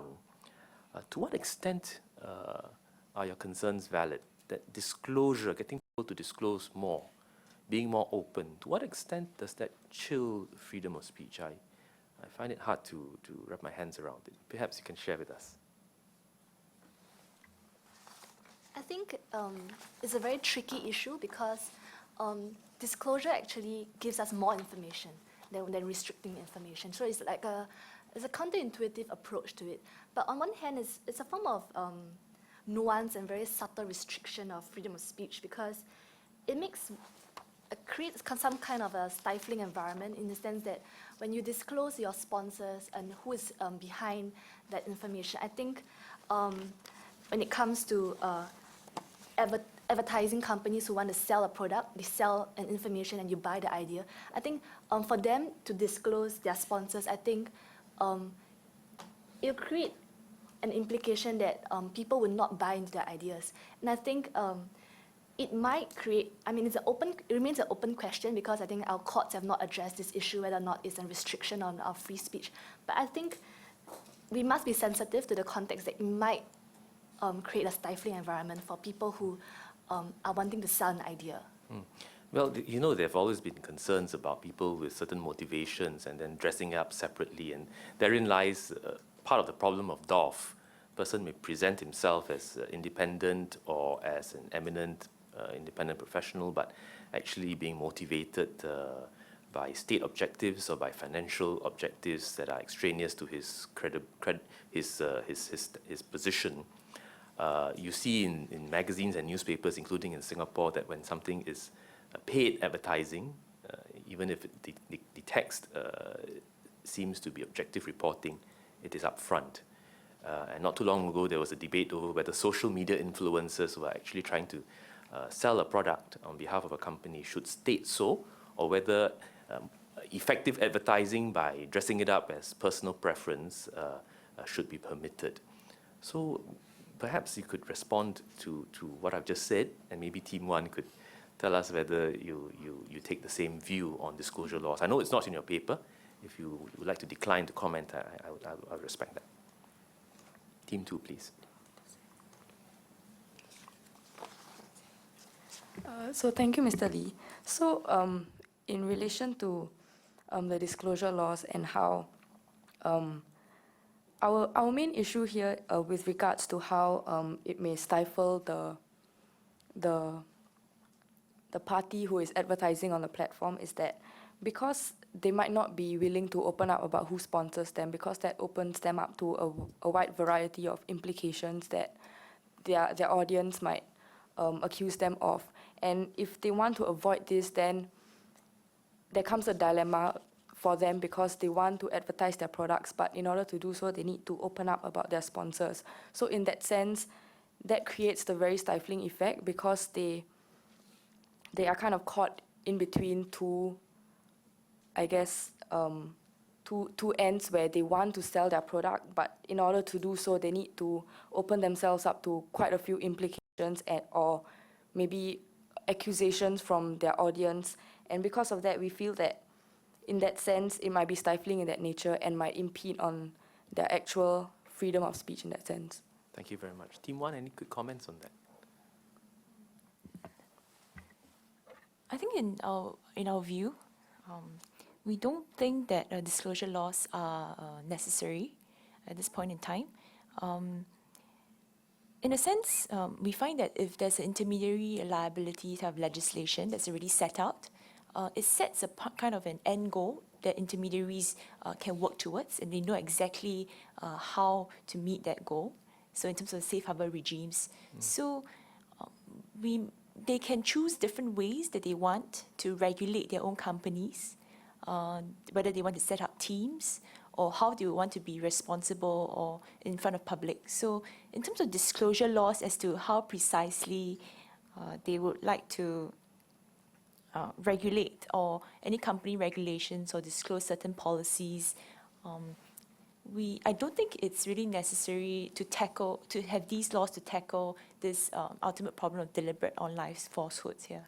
Thank you. Can I just challenge you there a little bit? Yeah. Your proposal is a safe harbor approach where to deal and nip in the bud the problem of the virality of deliberate online falsehoods. One, whether it's an individual or an executive or judiciary needs to get a sense of and then be sure that this is likely to be false before you take action to nip it in the bud. Would it not be so that disclosure of who you are, who's backing you, who's instigating you, who's funding you, would that not give some sense as to whether there is some concern or some suspicion that one should look a bit more carefully? And that would then, in fact, aid and supplement your safe harbor approach involving takedown.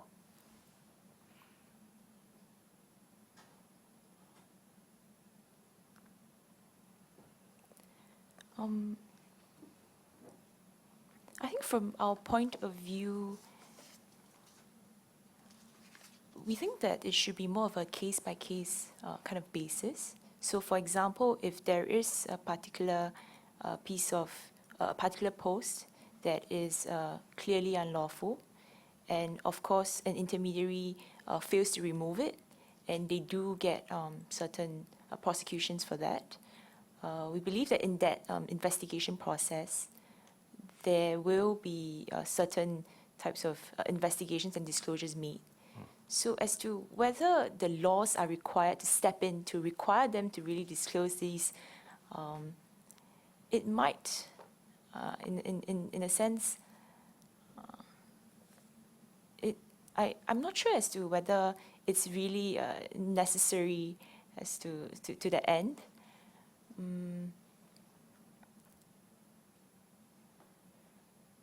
Yeah.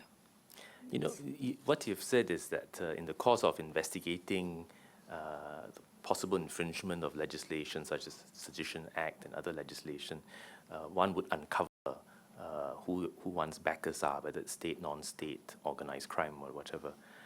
Here I'm talking about disclosure requirements that may flag up what is or is not dubious and possibly doff amidst a whole wave of information out there. So one is preemptive and help you to scope. The other is investigative, which is post, when the harm is done and you're investigating.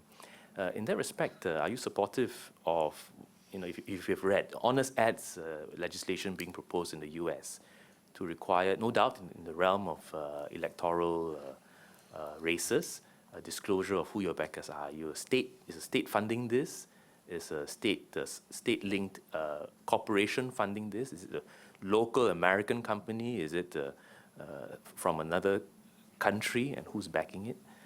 Would you support such legislation?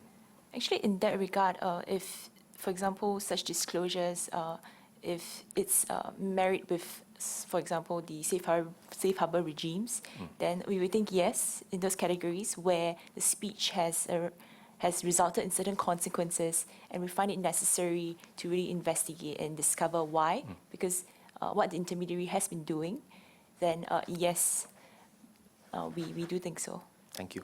I move on to team 2. Your other proposal is on tax incentives and tax disincentives in a bid to get social media companies to put the money where the mouth is, to put in money in research. Perhaps you quickly sketch that for the benefit of my colleagues on the panel.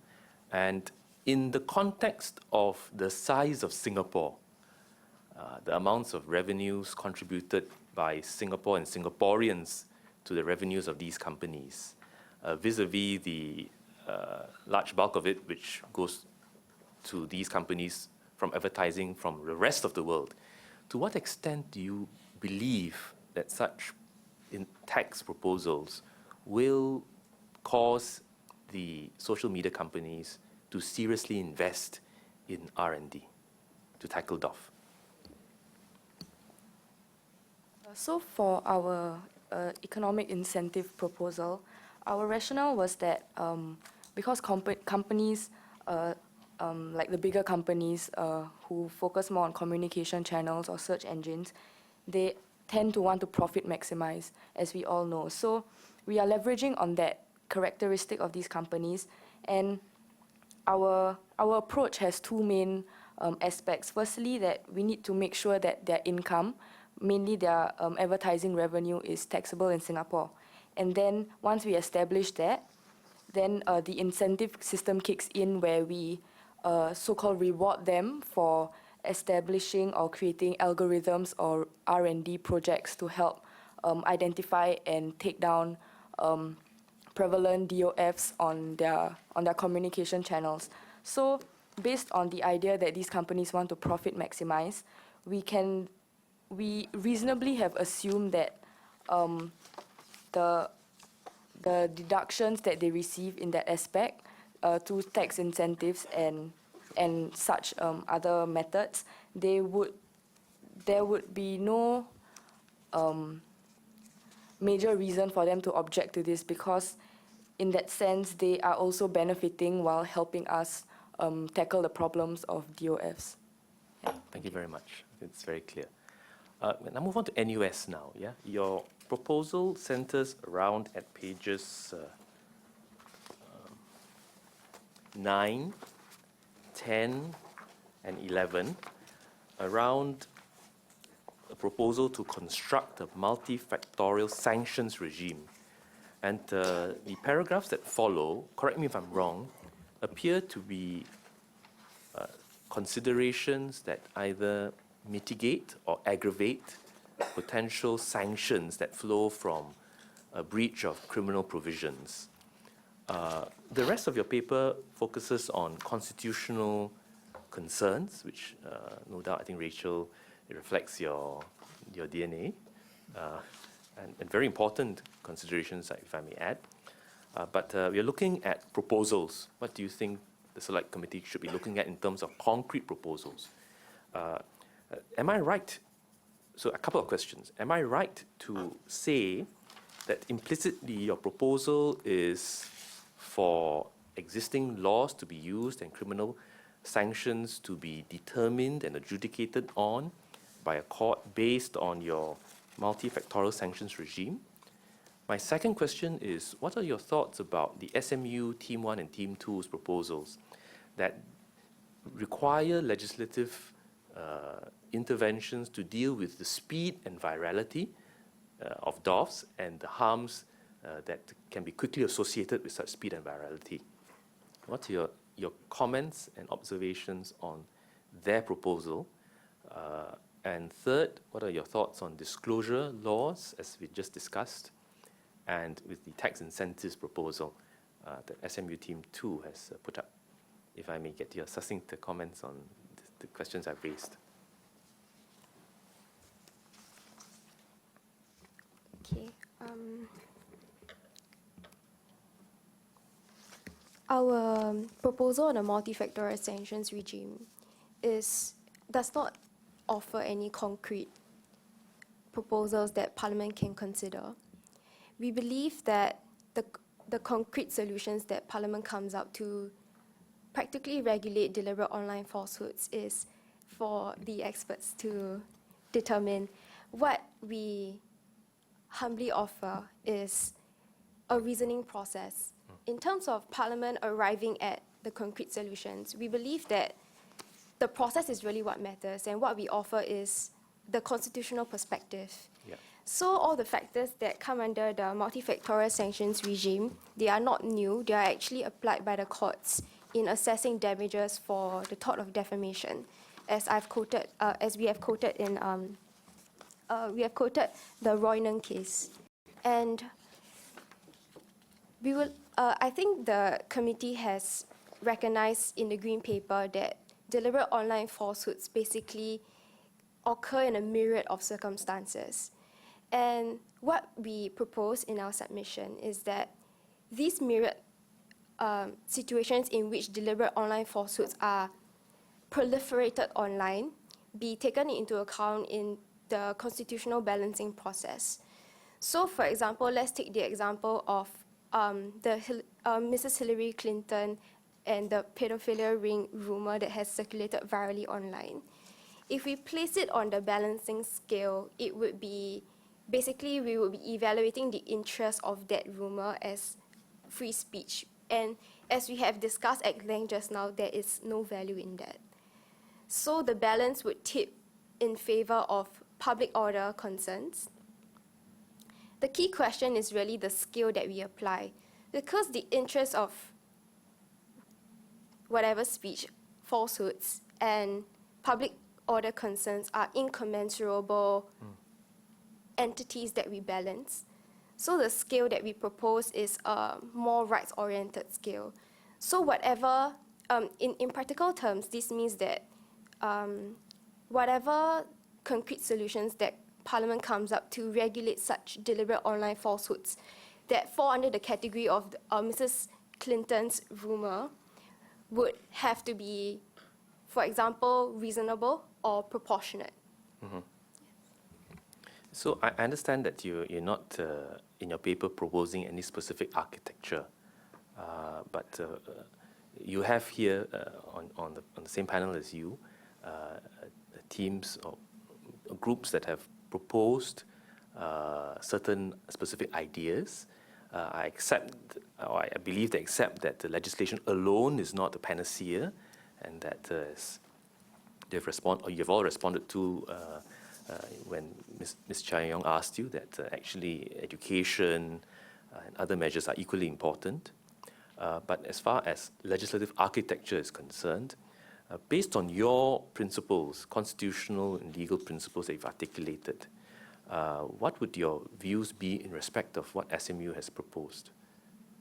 Are they in line with your constitutional principles as you've outlined?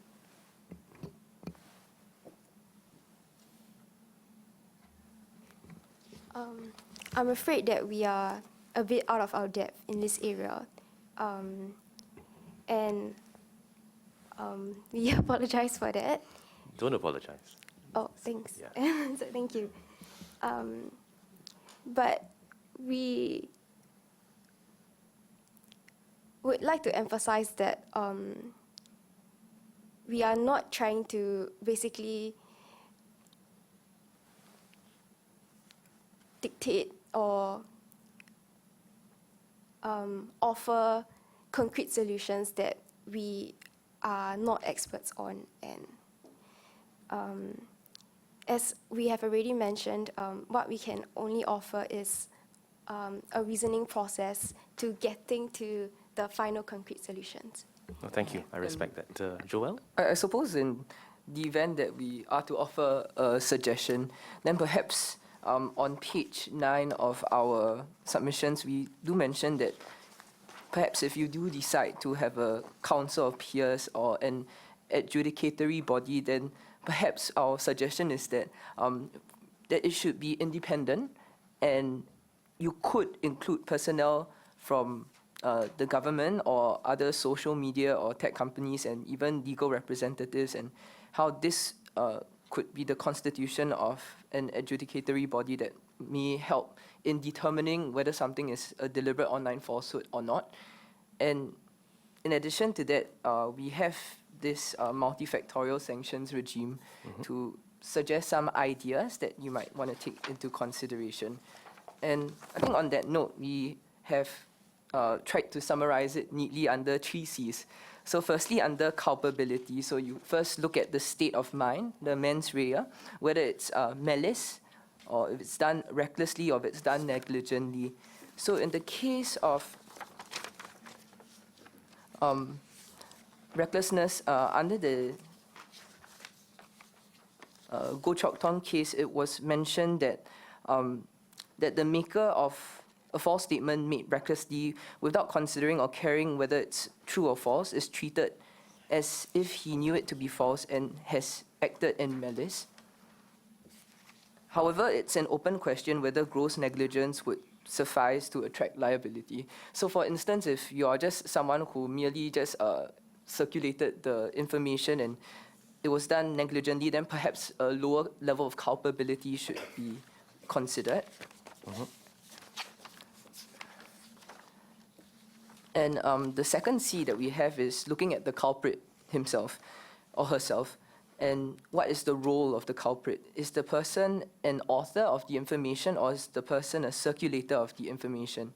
If the person is the author of the information, it's more likely than not that it would constitute a deliberate online falsehood. However, if it's someone who has merely circulated the information, then perhaps the Select Committee should be more forgiving on the respect to that person.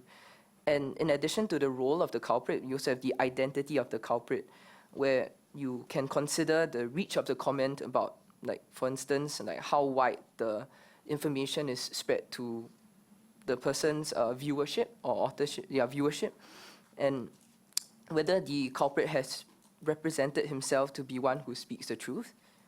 And finally, whether this culprit is a first-time or a repeat offender. So that's under the second point of the culprit. And thirdly, when you are considering consequences, we're looking at the nature and the magnitude of the harm that is done. And what engages the interests of the public may not necessarily be in public interest. which is what we looked at earlier. Thank you. One question. Page 10, where you say that publishing false statements of fact online recklessly should suffice to attract liability. So when we talk about DOF, we just talk about deliberate online falsehoods. And the question is, what level of mens rea should suffice to fix liability? And not talking about extent of culpability, but liability.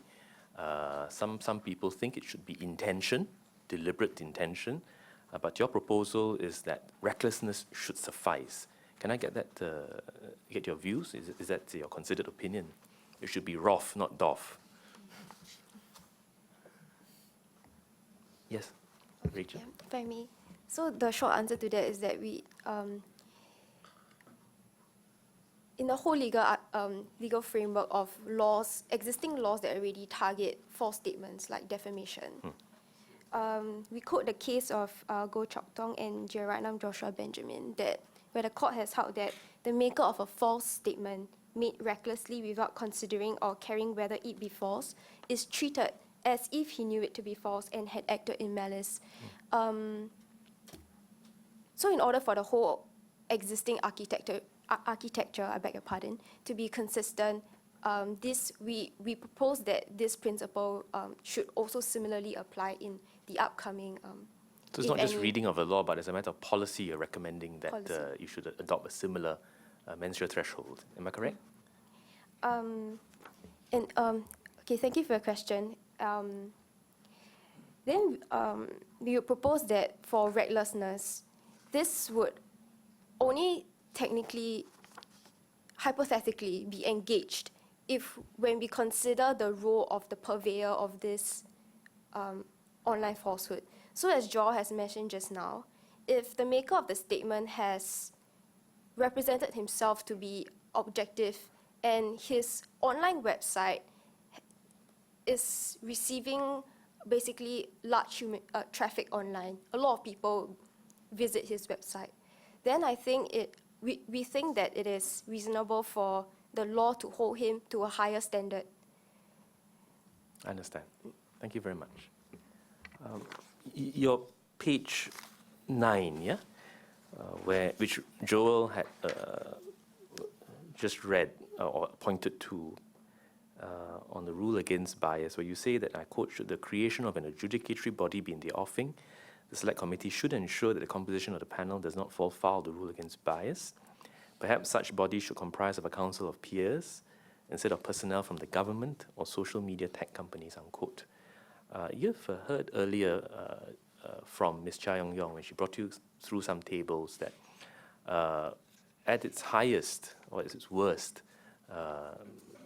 deliberate online falsehoods could be orchestrated by state actors as an alternative to kinetic warfare to destroy a society, an opponent country or target country from within.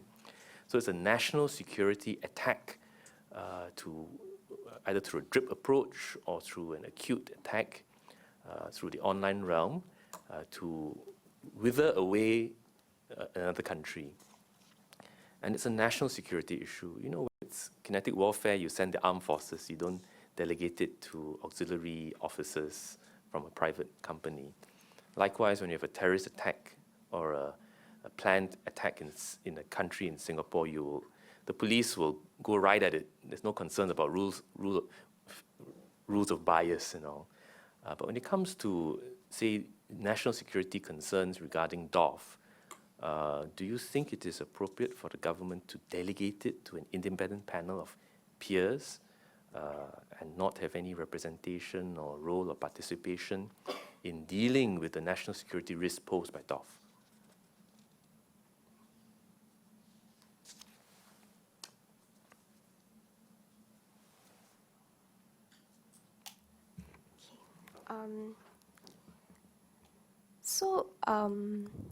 The way we would respond to your question is that the rule against bias and the other rule that we have written down, the fair hearing rule, we start off from the position that these two rules are common law rules of natural justice, which the High Court in Stansfield Business has said that these are not some arcane doctrine of law. They represent what the ordinary man expects and accepts as fair procedure for the resolution of conflicts and disputes by a decision-making body that affects his interest, and that is on page 8 of our submission. We accept that there might be exceptional situations of national security that would that would compel executive action that deviates from these two common law rules of natural justice.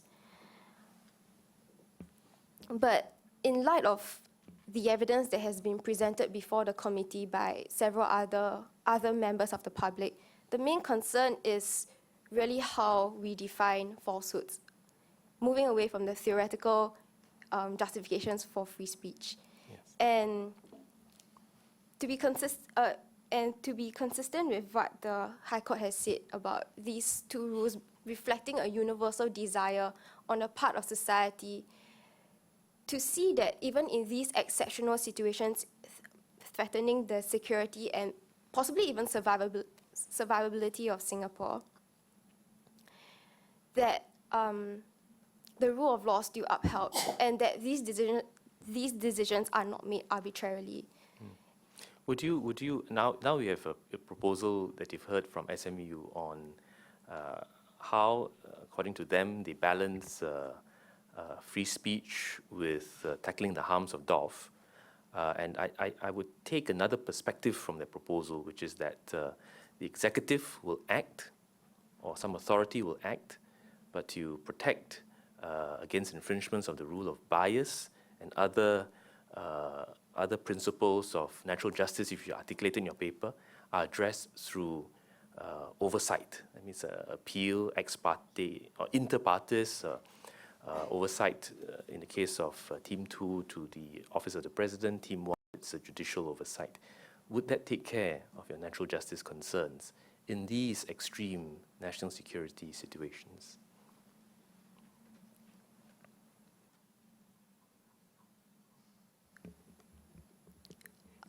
We agree. We believe that, the courts have held that judicial review is the engine of the rule of law, and regardless of whether executive action or legislative action is taken in the extreme circumstances involving national security, the courts have held that they would assess what the real question is. If it is a question involving policy, foreign affairs, or issues not involving questions of law, the courts would not review those. Yeah. GCHQ. Those nature of questions. Yes. Thank you. So in your view, judicial review is a way to address concerns about natural justice and concerns about potential abuse of legislative powers. Is that correct? Yes, if you would permit me to illustrate with an example. So in the case of Yong Vui Kong that has dragged on for quite long, the court actually reviewed the clemency, the constitutional power of the president to basically the clemency power. And the court has held that if that how the president exercises his clemency power is something that the president himself decides. The Constitution has vested that discretion in him, which the court would not review. But if in the process of arriving at that decision, which judicial review actually tackles, the courts review the decision-making process, but not the decision itself. So if in the decision-making process, if, let's say, questions of law have been engaged, the courts, being the authoritative arbiters of what the law is, they would intervene and review those issues. Thank you very much. And my last question, and if I just ask you to respond very briefly. You've all said a lot, you've presented a lot, we had good discussion. Maybe one from each team could share with us one takeaway you'd like the Select Committee to have from your submissions and your oral testimony. What is that one thing that you think we should definitely bring away with us? Maybe start off with NUS first, since we've just had a discussion. What is that one thing, succinctly? Joel?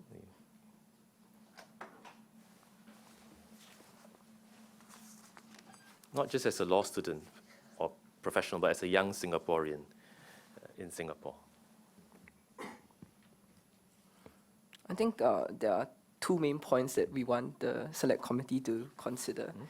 And firstly, in relation to deliberate online falsehoods and free speech, that the deliberate online falsehoods law would limit the right to free speech.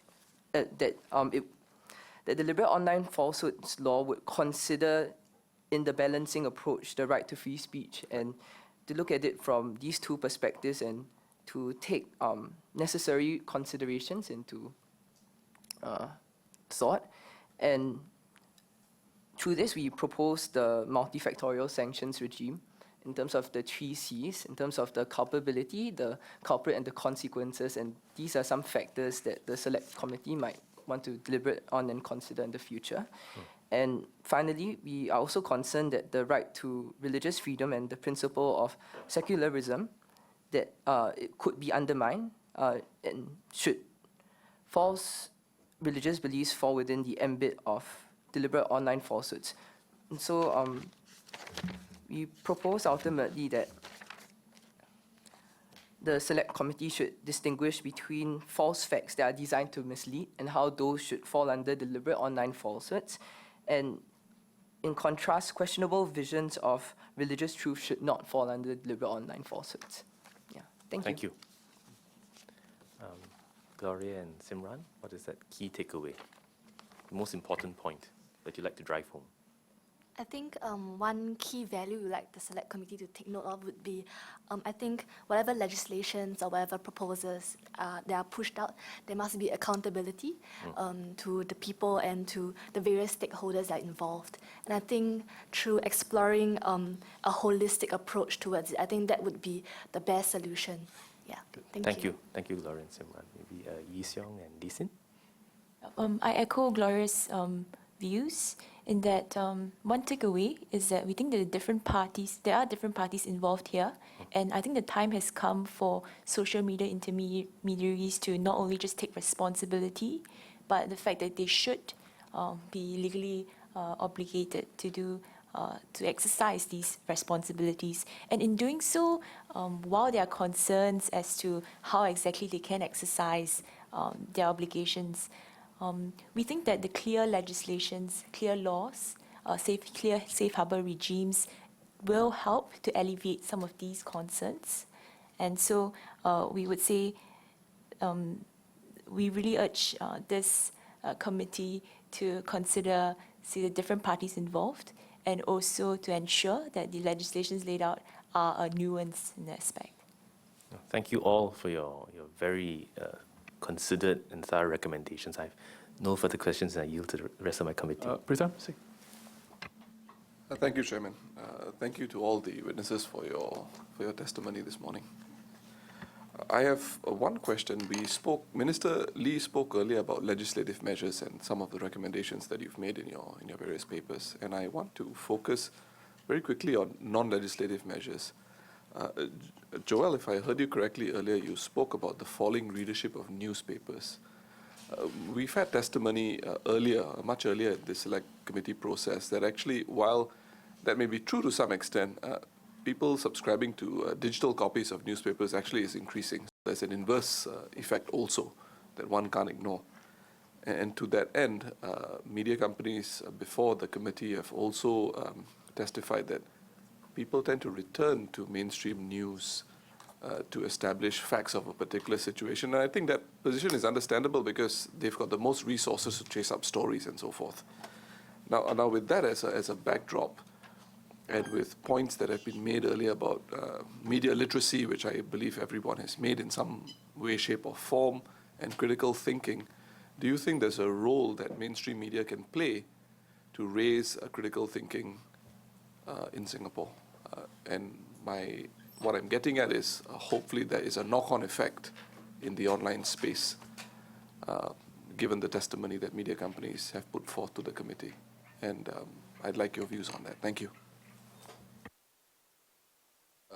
in no particular order. Anybody can comment on that, and if you don't have any views on that, that's fine as well.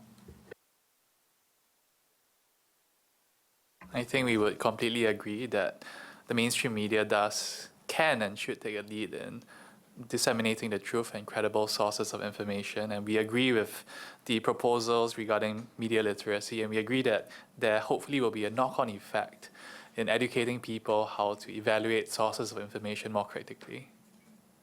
So we completely agree.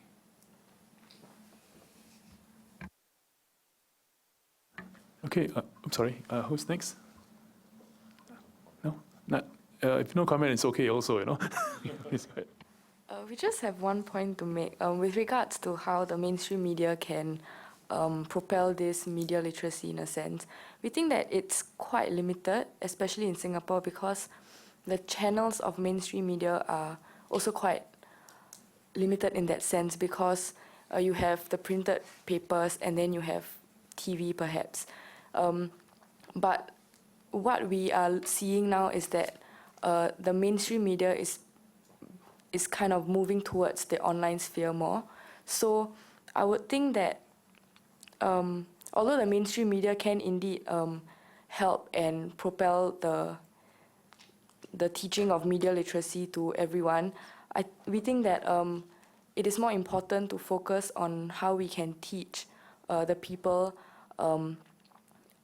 methods and ways that they can differentiate between falsehoods and actual news on the online sphere, because that's what many of us are looking towards instead of the more mainstream media in Singapore especially. Thank you. I think to just add one point, transparency is something that is key in the news paper companies, and I think it's something that should be expounded more, especially on in Singapore, because there was an article that I read recently, and I think there were certain facts that were portrayed in the article that wasn't, I would say, factual, and eventually, at the end of the day, what the article did was that there was an edited version. However, unlike some newspaper companies, for instance, I think the New York Times, where they make an editorial note at the bottom to state that something has been changed and to state specifically what has been changed. I think in the Singapore newspaper article that I read, they just edited it and they didn't acknowledge what was wrong with the earlier article. And I think in addition to that, or in conclusion, that transparency is something that is key and should be found even in the newspaper companies. And in addition from that there would be a knock-on effect accordingly in explaining that transparency is not just important in newspaper companies, but also in lives that people have. Yeah. Very quick follow-up for Ee Seong. This is with regard to critical thinking. And do you think there's a role, and I'll be a bit more specific, do you think there's a role for mainstream media to carry more alternative news or issues that society discusses in the online space, including even pursuing investigative journalism to some extent? I do agree. As you noted, mainstream media does possess more resources, and therefore they are in a better placed position to chase down alternative news stories. So I would fully agree with that statement. And if correct me if I'm mistaken, but I do believe that the editors of the mainstream media have come to this committee and they have stated for the record that they do in fact pursue such alternatives. Thank you. Okay, as there are no further questions, I would like to thank all the witnesses, including Lyndon Chu and Aaron Yung. I believe they're sitting at the back. I'm sorry we couldn't accommodate you in front. Okay, for your time and your presentation here. I'd like to take this opportunity to wish you all the best in your law studies, the future projects, and your future competitions also. I'm absolutely confident that all of you will do very well. Once again, thank you very much. In the next few days, we'll be sending you a transcript of today's event. Please look through it carefully. If there are any errors, please correct them and send the transcripts back to us. Okay, once again, thank you very much. I propose we take a lunch break now, and I suspend the meeting, and we'll resume our proceedings at 1:35.